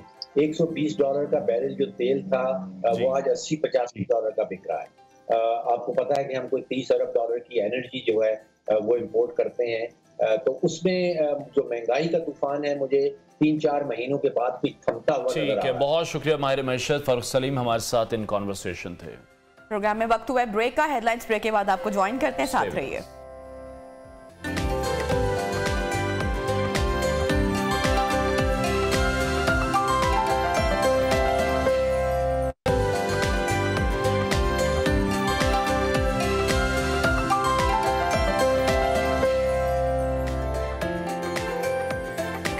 And good morning once again in new Pakistan with Anwar and Nabiha. और अब कुछ बात करेंगे करप्शन के हवाले से इन दिस सेगमेंट। खासकर हमारे बड़ों ने नाज़रीन आज़ादी इसलिए हासिल की थी जहां एक ऐसी आज़ाद मुमलिकत हो जहां रहने की आज़ादी हो, बोलने की आज़ादी हो, खाने की आज़ादी हो, अपने मजहबी मामलात को अदा करने की आज़ादी हो। और ये आज़ादियाँ तो हमने हासिल कर ली, मगर इसके साथ साथ अनवार हमने एक और आज़ादी हासिल की, और वो थी कि इस मुल्क में करप्शन करने की आज़ादी, जिसमें हम कामयाब अभी ग्राफ मुसलसल बढ़ता चला जा रहा है। दुनिया की जो तरक्की पजीर हैं, गैर तरक्की याफ्ता कौमें हैं, वो सिर्फ करप्शन की ही वजह से जो तरक्की के अहदाफ हैं वो हासिल नहीं कर पाती। ये नासूर मुआशरे और कौम की तबाही का सबब है। और आज हम जिस मुआशी और सियासी तबाही का सामना कर रहे हैं उसकी भी सबसे बड़ी वजह करप्शन ही है। जो तमाम मुल्की इदारे हैं उनमें करप्शन मौजूद है, हत्ता के करप्शन पर बात करने वाले लीडरान खुद भी करप्ट। बिल्कुल। और दूसरे जो ममालिक की करप्शन है उस पर बात करने वाली ट्रांसपेरेंसी इंटरनेशनल की जो रिपोर्ट है वो अब सामने आई है, और ये रिपोर्ट में कहा गया है कि पाकिस्तान में करप्शन में इजाफा हुआ है। 10 साल में पहली बार करप्शन परसेप्शन इंडेक्स कम होकर 27 हो चुका है। और पाकिस्तान का जो करप्शन स्कोर है वो 10 साल की कम तरीन सतह पर आ गया। और इमरान खान साहब जिनका बयानिया ही ये था कि चोर है, लुटेरे हैं, डाकू है, इस मुल्क में करप्ट हुक्मरानों का खात्मा करेंगे, करप्शन से पाक साफ पाकिस्तान बनाएंगे, तो उनके दौरे हुकूमत में अनवार करप्शन 6 दर्जे तक बढ़ गई थी। 2020 की बात करें तो पाकिस्तान का जो करप्शन स्कोर था वो 31 रहा। 2021 में पाकिस्तान का करप्शन स्कोर 28 पर पहुंच गया, और 2022 में पीटीआई और पीडीएम दौर में करप्शन स्कोर मजीद गिरकर 27 तक आ चुका है। इस हवाले से हम मजीद बात करेंगे। हमें शो में ज्वाइन किया है सरबरा पेल डॉट अहमद बिलाल महबूब साहब ने। अहमद साहब, बहुत शुक्रिया आपके वक्त के लिए। हम 23 बार IMF प्रोग्राम में जा चुके हैं, और जो करप्शन के हमें मसाइल हैं वो तो बहुत ज़्यादा हैं। जो कर्ज की मैं है, वैसे तो वो बंदा ज़्यादा ही पीता है, और कर्ज लेकर हम गलत जगहों पर लगा देते हैं और दोबारा से फिर हमें कर्ज चाहिए होता है। जी बिल्कुल ठीक है बात। हमारे यहाँ बड़ा मसला एक करप्शन है और दूसरा इनकम्पिटेंस है जी, और इन दोनों में हमने वाफर मिकदार में ये हमें हासिल है और हम इसका इस्तेमाल करते हैं। एक तो करप्ट लोग होते हैं और दूसरे हम ऐसी जगहों पे लोग लगाते हैं जहाँ पे कॉम्पिटेंस की ज़रूरत होती है, तो इनकम्पिटेंट लोग होते हैं। वो अगर करप्ट ना भी हों तो मुल्क और कौम को उतना ही नुकसान पहुँचा देते हैं जितना करप्ट लोग पहुँचाते हैं। तो ये दोनों बड़े मसाइल हैं पाकिस्तान के, और यही वजह है हमारे IMF में जाने की, यही वजह है हमारे आज तक अपने बजट को बैलेंस ना कर सकने की और अपने बेसिक इकोनॉमिक प्रॉब्लम्स को हल ना करने की। हत्ता कि आप ये देखें कि इंडिया जो हमसे पर कैपिटा इनकम में पीछे था जी, वो 2005 तक कोई ज़्यादा पुरानी बात नहीं है, आज से कुछ 17 साल पहले तक वो हमसे, उनका पर कैपिटा इनकम कम था, लेकिन अब वो हमसे उनका पर कैपिटा इनकम बढ़ गया है, बल्कि बांग्लादेश का भी बढ़ गया है। तो ये सारी इस वजूहात पे हैं जिनमें करप्शन सर फहरिस्त है। सर अब हम बात कर लेते हैं इमरान खान साहब के दौरे हुकूमत की। इमरान खान साहब का जो सारा बयानिया रहा वो करप्शन के गिर्द घूमता हुआ हमें दिखाई दिया। दूसरों को करप्ट कहने में उन्होंने एक भी दिन अपना वेस्ट नहीं किया। हर रोज अवाम को उन्होंने याद करवाया कि जो दीगर हुक्मरान हैं उन्होंने पाकिस्तान से कितना पैसा लूटा। लेकिन 6 दर्जे ये जो फैक्ट्स हम शेयर कर रहे हैं कि जो उनके दौरे हुकूमत में पाकिस्तान में करप्शन में इजाफा हुआ है, इस पर आप क्या कमेंट करेंगे? उनके दौर में करप्शन में इजाफा हुआ, यहाँ तक कि BRT, मालम जबा, बिलियन ट्री मंसूबा, हेलीकॉप्टर और फिर अपनी पार्टी के फंड्स के हवाले से जो केसेस हैं वो ताखीर के उनमें मुर्तकब भी हुए। क्या कहेंगे आप सर? पिछले साल जब ये करप्शन परसेप्शन इंडेक्स के नतायज सामने आए थे जी, और PTI का जो स्कोर था वो पुअर था, यानी उससे भी बुरा था जो पिछले सालों में आता रहा, बल्कि एक ट्रेंड नजर आया कि PTI के दौरे हुकूमत में हर साल करप्शन परसेप्शन इंडेक्स में हमारा स्कोर खराब से खराबतर होता गया है। लेकिन आप ये देखें कि बड़ी दिलचस्प बात यह है कि जब ये पॉइंट आउट किया जाता रहा, लेकिन इसके बावजूद PTI का और इमरान खान साहब का बयानिया इतना मजबूत है कि ये बात लोगों के दिल को बहुत अपील नहीं की। हालांकि ये एक ट्रेंड है 4 साल का जो ये शो करता है कि उनके ज़माने में करप्शन बढ़ी है और करप्शन का स्कोर ख़राब हुआ है। और ये इस ट्रेंड को जाहिर करता है कि वो अगरचे बातें बहुत करते रहे, दावे बहुत करते रहे, लेकिन करप्शन के ऊपर काबू पाने के लिए उनकी तरफ से कोई सीरियस मीनिंगफुल एफर्ट कारगर नहीं हुई। बल्कि उन्होंने अपना जो एहतसाब का इदारा बनाया था खैबर पख्तूनख्वा में, उसको भी लपेट दिया गया। और खैबर पख्तूनख्वा जहाँ उसकी कंप्लीट मेजॉरिटी थी, वहाँ पे सबसे ज़्यादा ये मसाइल देखने में आए कि वहाँ करप्शन के मसाइल भी थे और उनके खिलाफ जब कोई कोर्ट में जाता था तो वो स्टे ऑर्डर भी ले लेते थे। तो ये बिल्कुल सही है कि उनके दौरे हुकूमत पे दावों के बावजूद इंतहाई नाकामी का सामना करना पड़ा उन्हें। बिल्कुल अहमद साहब, पाकिस्तान में जो जमातें अभी भी बरसर इक़्तिदार हैं, उन्होंने नारे तो बहुत लगाए, लेकिन अमलन इस पर कोई काम नहीं किया गया। करप्शन को रोकने के लिए कोई खातिर खा काम नहीं किए गए, कोई इंतजाम नहीं किया गया। और कहा तो ये जाता है कि जो हमारा पूरा निज़ाम है वही करप्ट है। तो क्या जब हम आज़ाद हुए थे, पाकिस्तान को आज़ादी मिली थी, तभी से ये सिलसिला शुरू हो गया था? देखिए, करप्शन जो है ये तकरीबन एक यूनिवर्सल सा फिनोमेना है जी, और सिर्फ पाकिस्तान तक महदूद नहीं है। लेकिन हम चूंकि पाकिस्तान की बात कर रहे हैं तो जी हाँ, ये बिल्कुल जब हमारे यहाँ मुहाजिरीन आए और 1947 में और यहाँ पे जायदादों के क्लेम दाखिल करने का काम शुरू हुआ, तो सबसे बड़ा रेला करप्शन का उस वक्त आया जब लोगों ने ये पैसे देके करप्शन के जरिए नाजायज तौर पे जायदादें हथिया ली, अपने नाम करवा ली, जाली क्लेम दाखिल करके। उस वक्त चूंकि ब्यूरोक्रेसी के पास बहुत इख्तियारात थे और वो कोई चेक करने वाला कोई था नहीं, डॉक्यूमेंटेशन थी नहीं, तो सबसे बड़ा करप्शन का जो माइलस्टोन था वो उसी वक्त कायम हुआ और फिर उस वक्त से ये काम चल रहा है मुसलसल। लेकिन अगर आप ये देखें ना, चूंकि हमारे यहाँ करप्शन को नापने का साइंटिफिक तरीका सिर्फ करप्शन परसेप्शन इंडेक्स है, लेकिन उसमें अगर आप देखेंगे तो इस बात को ये नजर आएगा आपको स्कोर्स में कि PMLN के जमाने में अगरचे उनको बहुत इल्जाम दिया जाता है, लेकिन ये स्कोर कंसिस्टेंटली बेहतर हुआ। और PTI जिसका बहुत दावा है, उनके जमाने में स्कोर कंसिस्टेंटली खराब हुआ जी। लेकिन सर, ये जो इल्जाम तराशी की सियासत की जाती है, इसमें आप नहीं समझते कि अवाम में बेयकीनी की और एक बेचैनी की कैफियत पैदा होती है? फॉर एग्जाम्पल, करप्शन का इल्जाम लगता रहा, जिस तरह से आपने भी जिक्र किया मुस्लिम लीग नून के कायद पर, मियां मोहम्मद नवाज शरीफ पर, कि वो 350 अरब रुपए की करप्शन की गई उनके हवाले से जो फैक्ट सामने आते हैं, तो उससे निकलता तो कुछ भी नहीं है, सिर्फ इल्जाम तराशी की जाती है, लेकिन कोई वो रुपए वापस तो नहीं लेकर आने में इमरान खान साहब भी बज़ाहिर कामयाब तो नहीं हुए ना, रिकवरी कुछ भी नहीं हुई। तो ये इकदाम करप्शन रोकने के लिए एक्चुअली होते हैं या अपनी सियासत चमकाने के लिए होते हैं? हमारे यहाँ करप्शन रोकने के लिए आज तक जितने भी कानून बने हैं और जितने भी इदारे बने हैं, उनका प्रिडोमिनेंटली मकसद एक ही था कि अपने सियासी मुखालिफिन को उसमें फंसा के उनको सियासत से बाहर कर दिया जाए। हमारी एक लंबी हिस्ट्री है, 1948 से लेके जो कवानीन बने, पोडा के, फिर एब्डो के, फिर ये नैब का कानून बना, नैब बना, इन सब का बुनियादी जो इस्तेमाल हुकूमतों ने किया वो ये कि अपने सियासी मुखालफिन को सियासत से बाहर किया जाए। इसीलिए ये करप्शन ख़त्म नहीं हो सकी इतने पैसे खर्च करने के बावजूद। अगर ये इदारे वाकई करप्शन के लिए बनाए गए थे और ये कवानीन करप्शन को ख़त्म करने के लिए इस्तेमाल होते तो शायद आज हमारे यहाँ सूरत हाल बेहतर होती। लेकिन सियासत की वजह से कि मकसद सियासी हरीफ को हराना होता है, ना कि करप्शन को ख़त्म करना। लेकिन अहमद साहब, आप ये समझते हैं कि इस मामले में अवाम भी उतनी अवेयर नहीं है? अवेयरनेस के लिए क्या करना चाहिए? करप्शन के जो मसाइल हैं जो हमारे सिस्टम में मौजूद है, किस तरह से उसको चेंज किया जाए, किस तरह से ख़त्म किया जाए? तरक्की याफ्ता ममालिक हैं, उन्होंने इसको किस तरह से कंट्रोल किया? देखिए, करप्शन के बारे में एक तो ये बात तरक्की याफ्ता मुल्कों की मिसाल सामने रख के जहन में रखनी चाहिए कि यह कोई ऐसी चीज़ नहीं है जिसके लिए अचानक आप एक कैंपेन चलाएंगे 2, 3, 4, 5 साल के लिए और वो ख़त्म हो जाएगी। ये एक मुस्तकिल अमल है।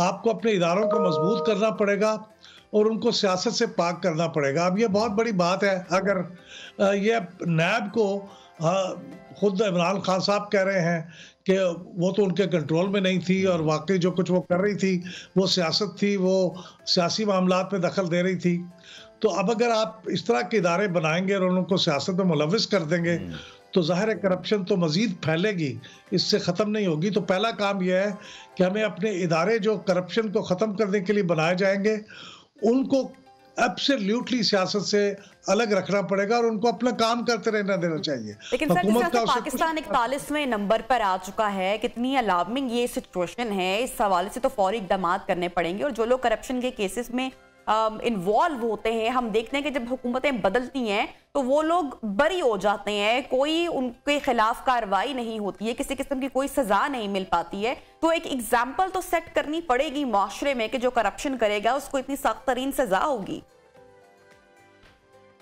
एग्जाम्पल सेट करनी चाहिए और अच्छी एग्जाम्पल सेट करनी चाहिए। और अच्छी एग्जाम्पल उसी वक्त सेट होगी जब हमारे इस तरह के इदारे, मिसाल के तौर से नैब, वो बिल्कुल टेक्नोक्रेट्स की और इन्वेस्टिगेटर्स की और जो लोग करप्शन के इन्वेस्टिगेशन में महारत रखते हैं उनके कहने के ऊपर काम करता रहेगा और सियासी डिक्टेशन नहीं लेगा।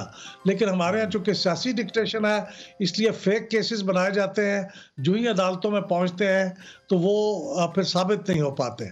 तो ये इदारों को आज़ाद किया जाए, खुद मुख्तार किया जाए और अपना काम करने दिया जाए, तो जब ही ये करप्शन के खिलाफ काम को आगे बढ़ सकता है। इंडिया में सीबीआई की मिसाल है, वहाँ पे अलग से करप्शन का कोई इदारा नहीं बनाया हुआ।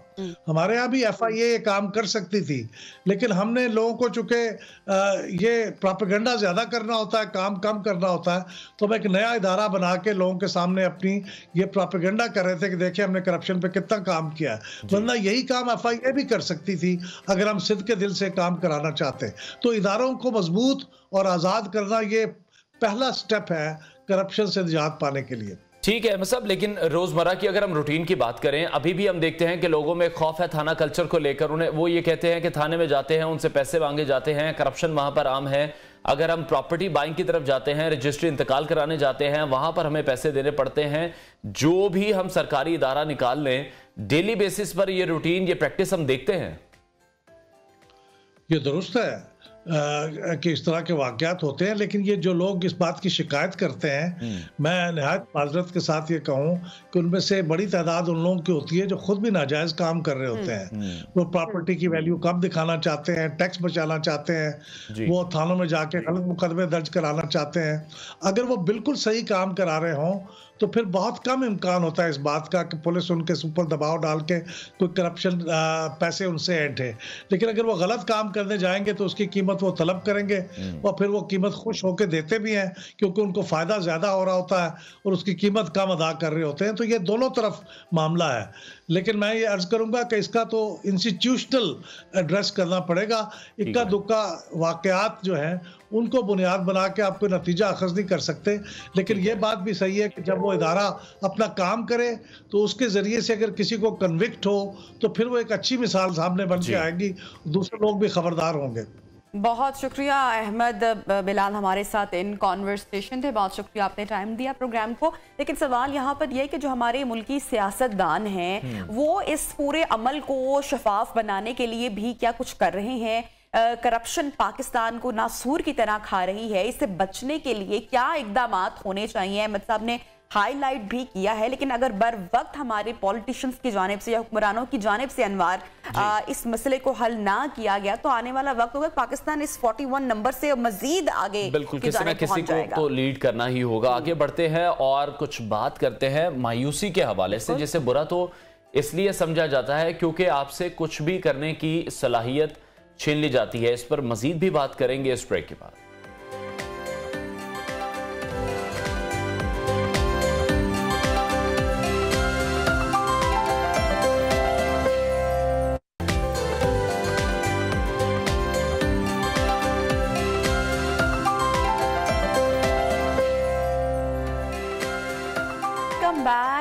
Good morning once again. तो नाजरीन, आप में से बहुत सारे लोग कुछ किए बगैर, पाकिस्तानी कौम का हमारा मसला ये है कि हम कुछ किए बगैर पैसे कमाना चाहते हैं। तो जो लोग कुछ किए बगैर पैसे कमाना चाहते हैं वो ये खबर जरा गौर से सुने। तो जनाब 2.5 लाख रुपए कमाने का मौका मिल रहा है। एक तहकीकी कंपनी की पेशकश आपको जरूर पसंद आएगी। ये सिर्फ रात को पनीर खाकर सोने के एवज $1,000, मतलब कि पाकिस्तानी 2,68,000, जो कि डे बाय डे बढ़ते जा रहे हैं। अभी तो कहा यह जा रहा है जनाब वो दिए जाएंगे, बढ़ेंगे तो बगैर किसी मेहनत के। तो इस वक्त जो स्लीप जिनकी नामी अमरीकी तहकीकी कंपनी है, उनकी जानिब से एक तहकीक के लिए रजाकारों को तलाश किया जा रहा है और बुनियादी तौर पर ये एक मुलाजमत ही है जिसमें पनीर का एक पीस बिल्कुल जिसके लिए चंद अफराद को सिलेक्ट किया जाएगा। इस तहकीक का मकसद जो है वो ये है कि पुरानी रिवायत है उसकी हकीकत को जानना है कि क्या वाकई रात को सोने से कब अगर आप पनीर खाते हैं तो आपको डरावने ख्वाब आते हैं। रिवायत है, मतलब मैंने पहली मर्तबा ऐसा सुना है कि अगर कभी साइंटिस्ट पनीर खाकर सोया जाए, रिसर्च करना चाहिए। चलिए ये उसे ट्राई मैं तो करने वाली हूँ। देखते हैं कि जनाब पनीर खाने से डरावने ख्वाब आते हैं कि नहीं आते हैं या वाकई सिर्फ मिथ है। लेकिन जनाब एक लंबी लिस्ट है आगे और मजीद भी चीजें हैं जनाब। तो इस काम के लिए वेबसाइट पर वजाहत के साथ साथ जो ख्वाहिशमंद अफराद हैं उनके लिए फॉर्म भी दिया गया। फॉर्म फिल करें, पनीर खाएं, नींद के जो मसाइल हैं वो अफराद ये ना खाएं, ये ऑफर बिल्कुल, क्योंकि अब उन लोगों को सिलेक्ट किया जाएगा जिनके नींद के मसाइल का सामना नहीं कर रहे हैं या वो अफराद हैं जो दूध से एलर्जी का सामना करते हैं। दोनों को मुंतखब नहीं किया जाएगा।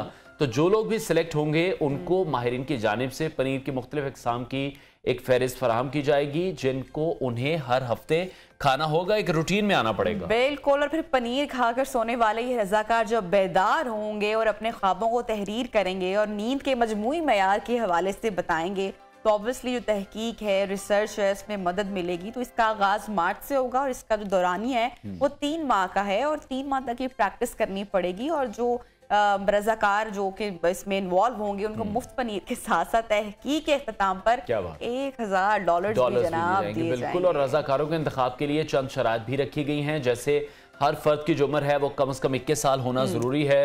अकेले सोना होगा, नींद के एक शेड्यूल पर अमल करना होगा, जबकि स्मार्ट वॉच या फिर फिटनेस ट्रैकर का मालिक भी होना होगा। लेकिन बदकिस्मती इस वक्त सिर्फ ये है कि ये जो पेशकश है ये सिर्फ अमरीकी शहरियों के लिए है, ये पाकिस्तानियों के लिए नहीं है। फिर हम आगे बढ़ जाते हैं। अमेरिका में ये ऑफर है तो मायूसी नहीं करनी है। नहीं मायूसी बिल्कुल। और आगे बढ़ते हैं। हमारा सेगमेंट भी इसी हवाले से है कि जो डिप्रेशन है या जो नाउम्मीद होना है उसको बुरा समझा जाता है क्योंकि ये आपसे कुछ भी करने की जो एक सलाहियत है या जो विल पावर है ये छीन लेती है। इसलिए आमतौर पर कहा जाता है कि जो उम्मीद की किरण है वही सच्ची रोशनी का पैगाम होती है। आज भी हम जिस शख्सियत से आपकी मुलाकात करवा रहे हैं ट्रू इंस्पिरेशनल और जो उनका हौसला है, लगन है, जज्बा है और जो उन्होंने इरादा कर लिया तो वो सब कुछ उन्होंने कर दिखाया जो वो करना चाहते थे। फिर जो आपकी माजूरी है वही आपकी मददगार बन जाती है। फिर आप इकबाल के शाहीन बनकर आसमान पर चमकने लगते हैं। ऐसी कहानी आसिफ अब्बासी की जो कि हमारे साथ स्टूडियोज़ में भी मौजूद हैं, जिन्होंने पाकिस्तान का नाम रोशन किया है और व्हीलचेयर टेनिस प्लेयर के तौर पर अपना लोहा मनवाया है। ये पहले पाकिस्तान व्हीलचेयर टेनिस प्लेयर हैं जिन्होंने पाकिस्तान के 3 बैनुल-अक़वामी टूर्नामेंट भी जीत रखे हैं और आज वो हमारे साथ स्टूडियोज़ में मौजूद हैं। बिल्कुल, उन्हीं से बात करते हैं। आसिफ अब्बासी साहब, सबसे पहले तो सो प्राउड ऑफ यू, आप पर हम फख्र करते हैं। I am sure you must have a long journey. इसका आगाज़ कैसे हुआ? अस्सलाम वालेकुम। मुझे शुक्रिया आपका अदा करता हूँ कि आपने मुझे मदऊ किया। आपके चैनल की तवसत से मैं अपनी एक स्टोरी लोगों तक पहुँचाना चाहता हूँ। मेरी स्टोरी का आगाज़ ऐसे हुआ कि मैं जब छोटा था तो मुझे नहीं पता था कि मुझे पोलियो हो गया, और जब मैं 2.5-3 साल का था, जब जैसे ही आगे बढ़ना शुरू हुआ, दूसरी क्लास में गया, तो उस वक्त मुझे एक रियलाइजेशन हुई कि मुझ में थोड़ी सी कोई कमी है कि मैं दूसरे बच्चों की तरह भाग नहीं सकता। तो उस स्टोरी का थोड़ा सा मैं आपको बैकग्राउंड ये बताता चलूँ कि जब मेरे PE टीचर ने मुझे और एक क्लास वाले को उठाया और कहा कि आप दीवार को हाथ लगा के आएँ, ग्राउंड में, बड़ी ग्राउंड थी, तो मैं भाग रहा था, तो मैं गिर गया। जब मैं गिरा, उठा, भागा, गिरा, उठा, दीवार को हाथ लगाया, वापस आया, तो मुझे महसूस हुआ कि जैसे मेरे आंसू जो है ना वो यहाँ पे गालों पे चिपके हुए हैं। तो वो जो first time when you realized that, वो जो एहसास अभी तक मेरे साथ चलता है, लेकिन वो मुझे मेरी हिम्मत बंधाता है कि मैं गिरा, लेकिन मैं रुका नहीं, मैं दीवार को हाथ लगाया और वापस आया। लेकिन उसके बाद ये जर्नी ऐसा शुरू हुआ कि स्पोर्ट्स का मुझे जुनून हो गया, जैसे सब बच्चे क्रिकेट खेलते हैं। तो you started studying in normal school, normal बच्चों के साथ आप पढ़ रहे थे? क्योंकि जब हम बड़े होते हैं, इस स्टेज में आते हैं, तो हमें पता चलता है ना कि डिप्रेशन क्या है, एंजाइटी क्या है, या हमें से किस तरह से कोप अप करना है। बहुत बचपन में हमें, और उस टाइम पे तो हमें नहीं सिखाया जाता, या हमारी तरबियत नहीं होती थी कि बच्चा इंफीरियरिटी कॉम्प्लेक्स में ना चला जाए।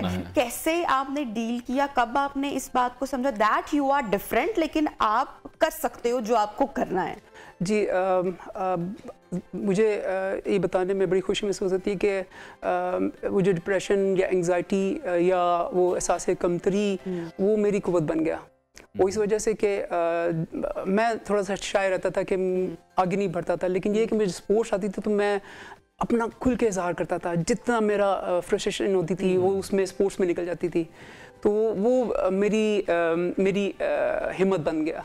तो मैं ये कहना चाहता हूँ कि जैसे ही अगर आप ज़िंदगी में हर्डल आता है, जैसे कि कोई कहता है कि अगर आपके रास्ते में पत्थर आता है तो उसको हर्डल नहीं समझें, उसके पाँव रखें अगली मंजिल के लिए। बिल्कुल। तो इसी तरह आपकी जो कुव्वत इरादी है, हिम्मत है, वो आपको आगे तक ले जाती है। आसिफ, ठीक है, आपसे मज़ीद भी कंटिन्यू करेंगे। बराह रास्त अभी आपको लिए चलेंगे, शेख रशीद मीडिया से गुफ्तगू कर रहे हैं। अपना ये मुंह काला करा रहे हैं, और इंशाअल्लाह ताला तीनों सीटों से रावलपिंडी की, आमिर कियानी साहब की भी, राशिद शफीक साहब की भी, और मेरी भी निशिस्त पर इमरान खान इलेक्शन लड़ेंगे। हम कवरिंग कैंडिडेट होंगे। इनको लग पता जाएगा, इनको लग पता जाएगा, इनके डब्बों से हू की आवाज आएगी। इनको पोलिंग एजेंट नहीं मिलने। जो साजिश की गई आज इस मुल्क को बहरान में दाखिल करने की, घर घर में क़यामत है, घर घर में।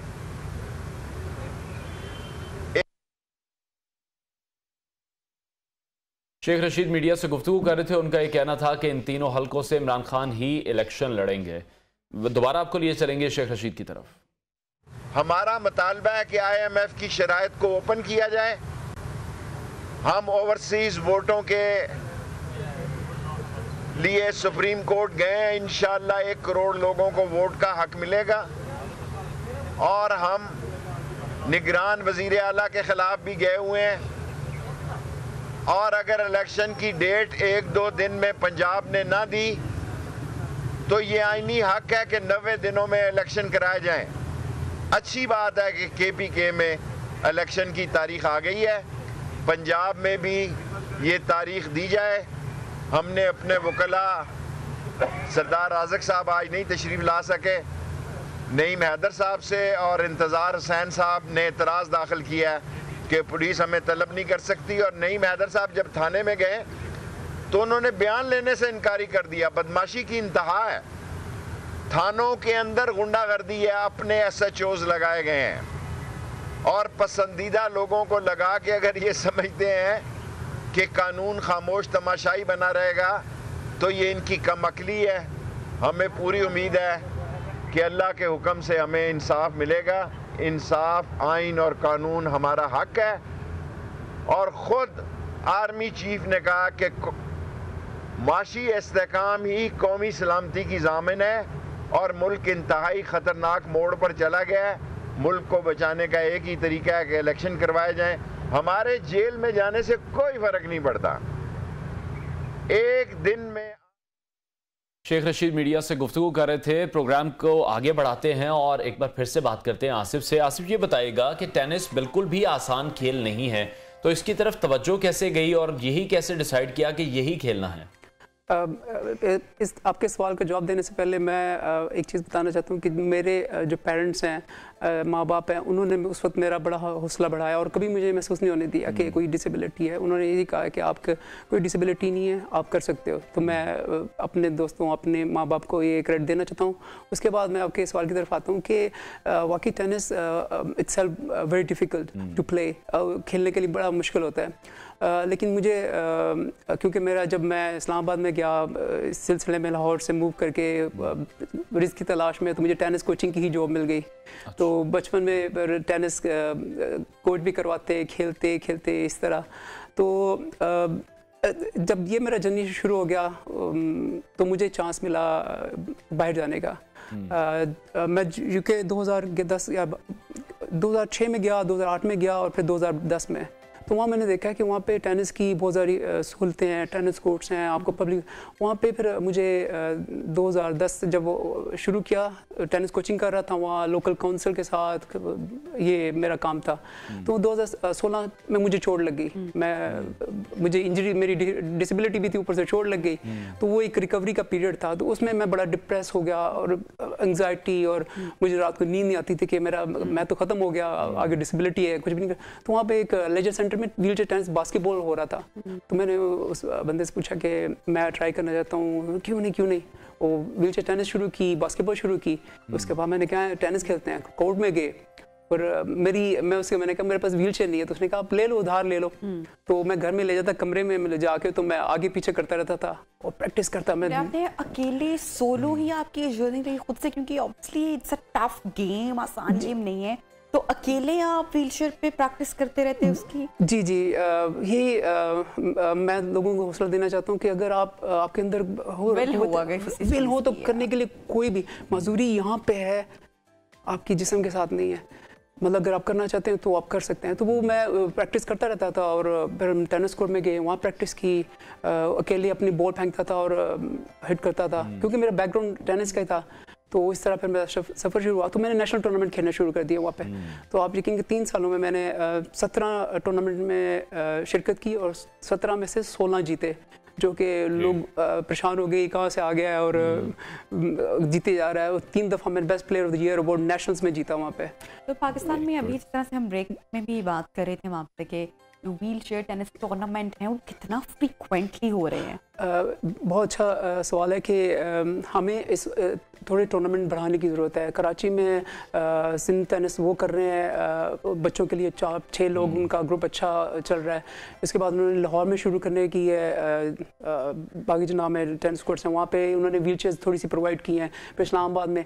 लेकिन ये है कि उसको पुश करने की ज़रूरत है। और इसी के लिए मैं, क्योंकि मेरा बैकग्राउंड भी है कि मैं tennis coach, level 3 tennis coach हूँ, तो व्हीलचेयर का मुझे एक्सपीरियंस है और मैंने वहाँ पे भी मैं हेल्प करता हूँ लोगों की जो व्हीलचेयर पे होते हैं।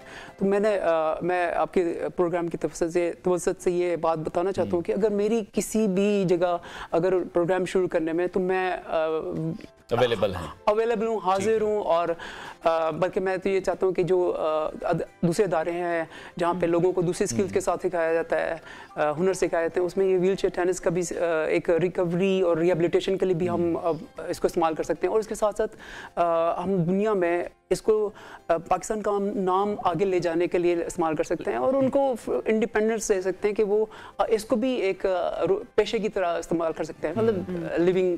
तो आसिफ, आप यूके में भी कोचिंग के फ़राइज़ सर अंजाम दे रहे हैं, जो कोचिंग का एक्सपीरियंस है वो कैसा है? बहुत, मेरा कोचिंग का एक्सपीरियंस मैं ये कह सकता हूँ कि वो लोग बहुत खुशकिस्मत होते हैं जिनको उनके मतलब की जॉब मिल जाए, उनको पसंद की जॉब मिल जाए। तो मेरा पैशन और प्रोफेशन लकीली टेनिस ही है। अच्छा मुस्तफ़ा साहब, बहुत सारे लोग आपको सुन रहे होंगे, पाकिस्तान में अभी भी लोग अपने बच्चों को पोलियो के ड्रॉप्स नहीं पिलवाते हैं और गवर्नमेंट की बड़ी कोशिश है कि पाकिस्तान को पोलियो फ्री मुल्क बनाया जाए। क्या पैगाम आप देना चाहेंगे? जी, मैं आपके प्रोग्राम से यही बात बताना चाहता हूँ कि अब जब मैं छोटा था तो मैं सोचता था कि मैं दूसरे लोगों की तरह क्यों नहीं भाग सकता, मैं क्यों नहीं कर सकता। जब मैं गली में क्रिकेट खेलते तो मैं क्रिकेट भी अच्छी खेलता था, तो मैं सोचता था यार अगर मेरे साथ ये ना होता तो मैं आज मैं पाकिस्तान नेशनल टीम के लिए खेल सकता, ये कर सकता था, वो कर सकता। तो वो जो एहसास है, अगर माँ बाप चाहें, जिस तरह मेरे माँ बाप ने बड़ी मेरी सपोर्ट की, लेकिन अगर पेरेंट्स शुरू में ही पोलियो के कतरे और ये जो ड्राइव है इसको सीरियसली लेके अगर ये करें तो मेरा नहीं ख्याल के पोलियो को हम खत्म कर सकते हैं। ठीक है, बहुत शुक्रिया आसिफ अब्बासी हमारे साथ इन कॉन्वर्सेशन थे।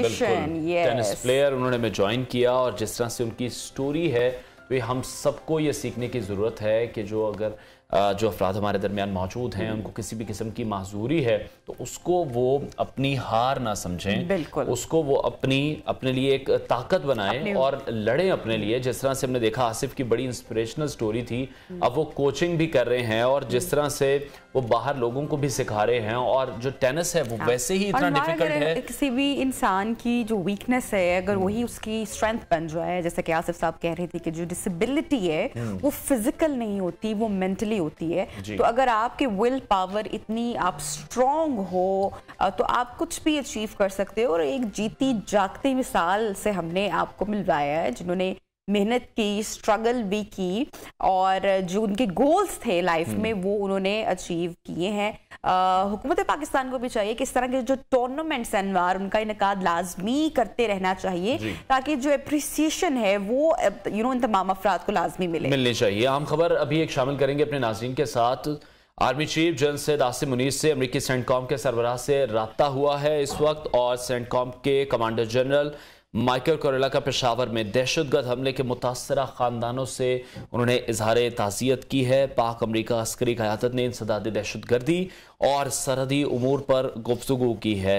अहम खबर है, army chief general Syed Asim Munir से अमरीकी सेंटकॉम के सरबराह का रब्ता हुआ है और सेंटकॉम के कमांडर जनरल माइकल कोरेला का पेशावर में उन्होंने दहशतगर्द जो हमला हुआ उसके जो मुतासरा ख़ानदान हैं उनसे इजहार ताज़ियत किया है।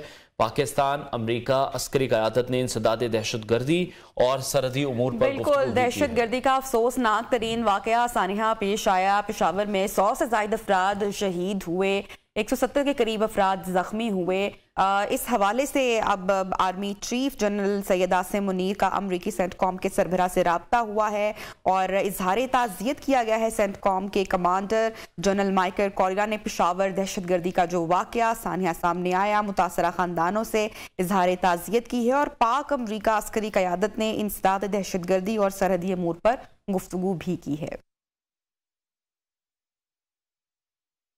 प्रोग्राम में एक बार फिर से आगे बढ़ते हैं और आपको बताएं कि दुनिया के 7 मशहूर और कदीम अजायबात में अहराम मिस्र एक अहम और कदीम तरीन अजूबा है जो कि हज़ारों साल गुजर चुके हैं और बहुत ही अजीब किस्म की मिस्ट्री भी है, खौफनाक किस्म की मिस्ट्री भी है। हज़ारों साल गुजर चुके हैं और ये आज तक तकरीबन सही सलामत मौजूद है। इन अहरामों की तामीर और इनमें इस्तेमाल किए गए सामान, पैमाइश की दुरुस्ती और इन इमारतों की अजमत और कारीगरी जो है और इससे मुतालिक जो दूसरे राज हैं, साइंसदान और माहिरीन अभी भी इसके पीछे हैं और उन्हें हैरान कर रहे हैं। बिल्कुल सदियों से इन पर गौर फिक्र किया जा रहा है। कई मूवीज, डॉक्यूमेंट्रीज, कहानियां बनी, क्या कुछ नहीं यहाँ से निकाला गया। और अब खबर आई है कि मिस्र में आसार कदीमा के माहिरीन ने 4300 साल पुरानी ममी दरियाफ्त करने का ऐलान किया और ममी एक सीरीज भी हॉलीवुड की काफी बार चली है, बड़ी पसंद भी की गई। बहरहाल अल जजीरा के मुताबिक जो मिस्री माहिरीन है आसार कदीमा उनके दायरे हुकूमत काहिरा के करीब एक फिरौनी मकबरा दरियाफ्त किया गया जिसमें मिस्र में अब तक दरियाफ्त होने वाली अनवार सबसे कदीम और सबसे जो मुकम्मल है यानी कि सबसे जो बेहतर हालत की जो ममी है वो दरियाफ्त की गई 10 अफराद पर मुश्तमिल माहिरीन आसार कदीमा की इस टीम के मुताबिक जब ताबूत को खोला गया तो उसमें सोने के पत्तों में लिपटी हुई एक मम्मी मिली जिसके सर पर एक बैंड और सीने पर एक ब्रेसलेट मौजूद था, जिससे इस ख्याल का इजहार किया जा रहा है कि ये किसी अमीर इंसान की मम्मी है। मम्मी के साथ मुजस्समे, मिट्टी के बर्तन हैं, दीगर अशिया भी वहां से मिली। बिल्कुल, ये मम्मी मिस्र में अब तक पाई जाने वाली सबसे कदीम मुकम्मल गैर शाही ममी है। और जो माहिरीन हैं जिन्होंने तहकीक की है उनके मुताबिक एक और मकबरा राज का जो मुहाफिज और जो महल के अजीम रहनुमा के मुआवन मैरी का था, खुफिया मुहाफिज जिसको कहा जा रहा है, उसका पुजारी लकब महल के एक सीनियर एहलकार के पास था जिसने खुसूसी मजहबी रसूमात अंजाम देने की ताकत और इख्तियार दे। और देखिए पूरी एक स्टोरी, एक कड़ी इसके साथ वो जुड़ी हुई है। और तीसरी कब्र फिरौन की उनके एहराम कॉम्प्लेक्स के पेपी अव्वल के एहराम कॉम्प्लेक्स के एक पादरी की थी। और चौथी कब्र जो है वो फैटेक नामी जज और मुसन्निफ की थी। अब आप देखें कि कितनी रिसर्च और इस पे डिटेल स्टडी की गई है, कौन लोग क्या थे, क्या काम कर रहे थे, क्या उनकी रिस्पॉन्सिबिलिटीज थी, तो ये सारी डिटेल्स जो हैं वो अब मौजूद है। भैया जिस तरह से आपने कहा कि डॉक्यूमेंट्रीज इस पर बनी हैं, फिल्म्स इस पर बनी हैं और अभी तक रिसर्च जारी है, वो खत्म नहीं हुई है। उसका अभी तक सोना मिल रहा है, सबसे बड़ी बात। बिल्कुल, सोना भी अभी तक वहां से मिल रहा है। और मिस्र की जो कदीम नवादरात की सुप्रीम काउंसिल के सरबराह है मुस्तफा वजीरी, वो ये कह रहे हैं कि फेटक के इस मकबरे में, इस इलाके में अब तक पाए जाने वाले सबसे बड़े मुजस्समों का मजमुआ शामिल है, जो कि वो हाइट में, विड्थ में सबसे बड़े हैं। मकबरों के दरमियान बेशुमार मुजस्समे पाए गए हैं, जिनमें से एक मर्द और उसकी बीवी और कई नौकरों के हैं। बिल्कुल। और मिस्र के ये अहरामों की अगर बात की जाए तो शायद पूरी दुनिया में इस कदर पुरस्कार और ताज्जुब खेज कोई और इमारत ना होगी जो एक वीरान मैदान में खड़ी पूरी दुनिया के साइंसदानों और अहले इल्म को अपने वजूद से हैरत में मुब्तला किए रखे है। सो ये देखना बाकी है कि मजीद कितनी डिस्कवरीज इसमें होती हैं, क्या कुछ इसमें से मिलता है। बहरहाल प्रोग्राम में वक्त ब्रेक का, ब्रेक के बाद आपको ज्वाइन करेंगे, साथ रहिए।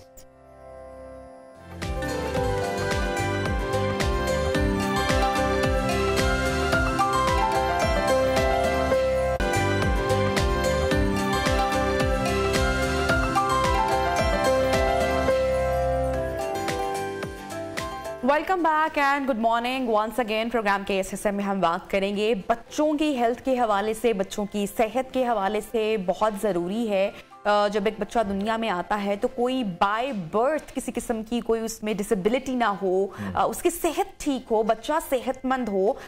तो इस हवाले से कि क्यों आजकल के जो बच्चे हैं केसेस हम अनवार बहुत ज्यादा देखते हैं। आजकल तो जो वबाई अमराज हैं वो बहुत ज्यादा हैं, हार्ट डिफेक्ट भी बहुत ज्यादा बच्चों के, ये स्वेयर या अगर कहा था ना कि एक शदीद इंटेंस अगर बीमारी है और इसके साथ साथ जो दीगर जो मसले मसाइल बच्चों को वो डेली रूटीन में चलते रहते हैं, उसकी शरह बढ़ चुकी है। बिल्कुल, जो वायरल इन्फेक्शंस हैं स्मोक की वजह से, हमने देखा कि बहुत दफा हुकूमत को स्कूल बंद करने पड़े हैं। जो एक स्मोक का इफेक्ट है वो भी बच्चों पर बहुत बुरी तरह से असरअंदाज हो रहा है। और आजकल जो ज्यादा केसेस हम देख रहे हैं, मम्स के केसेस हैं, बहुत ज्यादा हैं, चिकन पॉक्स के केसेस हैं। तो वो जिस तरह से मौसम चेंज होता है, बीमारियां भी चेंज बहुत सारी लापरवाही बरतते हैं। फिर बच्चों की खाने पीने की, ऑब्वियसली बच्चे वैसे भी टिकते नहीं है और खाते हुए तो बच्चों को वैसे भी लगता है कि अगर हम खाएंगे जरा बैठ के सुकून से तो उनको लगता है हम टाइम वेस्ट कर रहे हैं शायद। तो बहुत सारे सवालात हैं बच्चों की हेल्थ से रिलेटेड। हमारे साथ इन कॉन्वर्सेशन है doctor Wajiha Rizwan, associate professor, child specialist हैं, चिल्ड्रन हॉस्पिटल में प्रैक्टिस भी करी। Thank you so much doctor Wajiha, आपने टाइम निकाला हमारे प्रोग्राम के लिए। थैंक यू कि आपने इनवाइट किया और ये मौका दिया कि इस प्लेटफॉर्म के थ्रू हम कुछ ऐसी बातें लोगों तक पहुंचा सकें जो शायद बहुत सी जिंदगियां बचाने में हम कामयाब हो सकेंगे मिलकर। जैसे कि अनवार ने बोला, हम स्वेयर डिजीज़ की जानिब तो बढ़ेंगे, लेकिन बच्चों की आजकल जो इम्यूनिटी है वो हम देखते हैं कि जब बच्चा पैदा होता है तो वो थोड़ी सी कमजोर हमें दिखाई देती है एज कम्पेयर टू जो पुराने बच्चे होते थे। अक्सर वो माएँ भी कहती हैं कि नहीं ये ठीक होते थे, हम आजकल शायद बहुत केयर भी करती हैं आजकल की माएँ। तो ये हमारा इन्वायरमेंट है जो चेंज हुआ है कि बच्चों की इम्यूनिटी वीक है, या फिर दुनिया को इतने सारे वायरसेस ने घेर लिया है, क्या रीजन है? पहले तो ये कि मुझे बहुत मज़ा आया आपके साथ बैठ के कि बड़ी जगह पे जाके बात करने का मौका मिला है, लेकिन जो इतने आप दोनों की भी पूरा नॉलेज और पूरी आप कि जो अपना नॉलेज है वो भी बड़ा अच्छा है और वो बड़ा मजा आता है बात करने का। तो वो आपका भी बैकग्राउंड नॉलेज बड़ा अच्छा है, तो वो मुझे बड़ा अच्छा लगा कि जो है ना एंकर पर्सन्स भी इतने पढ़े लिखे और वो इतने खुद वेल अवेयर हैं। अच्छा, एक तो ये बात ये है कि आजकल की माओं के ऊपर बड़े लगते हैं कि वो नहीं केयर करती हैं, ये वो लग जाती है, लेकिन मुझे लगता है वो बहुत केयरिंग होती हैं, वो बहुत केयरिंग होती हैं, वर्किंग वुमेन भी होती हैं, उसके साथ बच्चों का ध्यान भी रख रही होती हैं। वही वाली बात जो आपने सबसे पहले कही कि वायरसेस भी बहुत तरह के आ गए।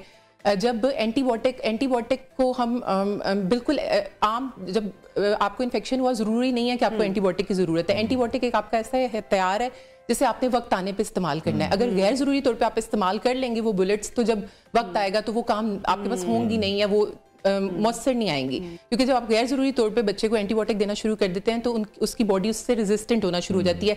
अगली दफ़ा जब ज़रूरत होगी तो वो एंटीबायोटिक काम नहीं करेगी। इसीलिए पाकिस्तान एक बहुत ज़्यादा, क्योंकि हम एक ऐसा मुल्क थे कि जो बन गया उसको फिर इस्तेमाल भी कर देना, कि उस टाइम जब बच्चा आपका बीमार होता है, उसको बुखार होता है, आप वेट नहीं कर रहे होते। आप किसी अमेरिका में, यूके में आपके कोई भी रहते हो जानने वाले, तो आप उनसे पूछेंगे कि वहाँ बुखार नज़ला जुकाम होता है, डॉक्टर नहीं लिखते, मेडिसिन नहीं लिखते, वो सिर्फ देंगे पैनाडोल दे दें आप, या ब्रूफिन दे दें, या कोई बुखार की दवाई दे दें, लेकिन वो नहीं देते। हम यहाँ पे बच्चे को बस देखा तो जल्दबाजी बहुत करते हैं, उसकी वजह से इतना एक्सपोज उनको कर देते हैं कि फिर वक्त आने पे वो उसको रिस्पॉन्ड नहीं कर रहे होते। खुद से सजेस्ट कर रहे होते हैं कि सिरप से फर्क नहीं पड़ा, अब आप ड्रिप लगा दें। डॉक्टर को बता रहे होते हैं, मेडिकेशन करके भी आए होते हैं, डॉक्टर साहब मैंने घर में ये सिरप दे रखा है। एक्सपीरियंस है जो कि गलत भी हो जाता है समटाइम। बिल्कुल, मैं हमेशा ये कहती हूँ डॉक्टर वो नहीं होता जो दवाई लिखे। डॉक्टर दवाई लिखना, जो मेरे साथ जो मेरा वार्ड बॉय होगा ना, उसको सबसे ज्यादा लिखनी आती होंगी। एक दफ़ा मेरा ड्राइवर था तो वो घर जाने लगा तो उसके हाथ में 4-5 दवाइयाँ, जिसमें मोशंस की दवाई भी थी, गले खराब की भी, बुखार की भी, 2 एंटीबायोटिक थी। मैंने कहा ये क्या है तुम्हारे हाथ में? कहते मैडम आप बिजी थी तो वो जो अंदर बाहर जो लिखता है ना, मेरे बच्चे का गला खराब था तो उसने ये सारी दवाइयाँ लिख दी। तो दवाई लिखना दुनिया का सबसे ज़्यादा आसान काम है, वो कोई भी लिख सकता है। डॉक्टर वो होता है जो कॉन्फिडेंटली आपको कह सके कि नहीं इस टाइम दवाई नहीं देनी, कंडीशन को अंडरस्टैंड कर जाए। उसके बाद आप जब जाते हैं तो वो दुनिया में भी आपको जवाब दे और खुदा के सामने भी आपको जवाब दे, तो वो फिर बड़े कॉन्फिडेंटली लिखता है कि नहीं ये मुझे ये डिजीज लग रहा है, वी कैन वेट, अभी इसको एंटीबायोटिक देने की जरूरत नहीं है हमें। डॉक्टर साहब जो बच्चे पैदा हो रहे हैं दिल के अमराज के साथ, उसकी क्या रीजन है? देखिए दिल के अमराज के साथ जहां तक हम बात करते हैं वो मल्टीफैक्टोरियल होता है। अगर अब हम पाकिस्तान में बात करें तो पाकिस्तान में से 1000 बच्चों में से 8 बच्चों को दिल का मसला, या 100 में से किसी एक बच्चे को दिल का मसला होता है। और अमूमी तौर पे 50 से 60 हज़ार बच्चे हर साल दिल के मर्ज के साथ पैदा हो रहे हैं। बीइंग अ पीडियाट्रिशियन मैं कहती हूँ कि किसी के बच्चे को दिल का मसला हो या दिमाग का खुदाना हंसता, जिसमें दिमाग वक्त के साथ साथ श्रिंक होता है, ये 2 बहुत तकलीफदेह मर्ज हैं, क्योंकि ये बच्चे बार बार ही दाखिले के लिए आते हैं। आप एक वो जानलेवा किस्म की हद तक बीमारी की सीवियरिटी तक पहुंचते हैं और वो हिट जाते हैं और रिकरेंट नमूनियाज होते हैं और बार बार आते हैं, तो ये बहुत तकलीफदेह है। इसकी अगर वजूहात पे हम बात करें तो इसकी बहुत सी वजूहात हैं, जिनमें से माँ की सेहत बहुत ज़्यादा मैटर करती है। माँ के अंदर अगर कुछ इन्फेक्शंस हों तो वो बच्चे के अंदर ये कर सकता है, जिसमें एक रुबेला इन्फेक्शन अगर मदर को आ जाता है, मदर को अगर डायबिटीज़ होती है तो वो अनकंट्रोल होती है तो वो बच्चों में दिल के मसले मसाइल का बायस जो है ना बन सकती है। इसके अलावा कई वायरसेस होते हैं जो उसका कॉज बन सकते हैं, और एक डाउन द लिस्ट लेकिन एक बहुत बड़ा कॉज कजन मैरिजेस फैमिली में, क्योंकि इसका जेनेटिक कॉज भी होता है तो ये फैमिलीज में रन करता है। और फिर सोचें कि एक बच्चे को अगर दिल का मसला है तो अगली दफ़ा 1 to 5% इंक्रीज चांसेस हैं कि होंगे। तो एक बच्चा आपका दिल का मसले से शिकार और फैमिलीज में हो तो ये और ज्यादा तकलीफदेह हो जाता है। जिस तरह बच्चे हैं वो टिक कर बैठते नहीं है, माओ के काबू नहीं आते हैं, प्रॉपर खाना पीना उस तरह से नहीं होता। ऐसे में माओ को बड़ा शौक होता है कि उनका बच्चा जो है वो हेल्दी हो, वो प्रॉपर मील्स ले। तो हमने देखा कि बहुत सारी माएँ अपने बच्चों को लेके डॉक्टर के पास जाती हैं कि इसको जो डॉक्टर साहब भूख नहीं लग रहा तो भूख लगने का सिरप दे दें या मोटा होने का सिरप दे दें।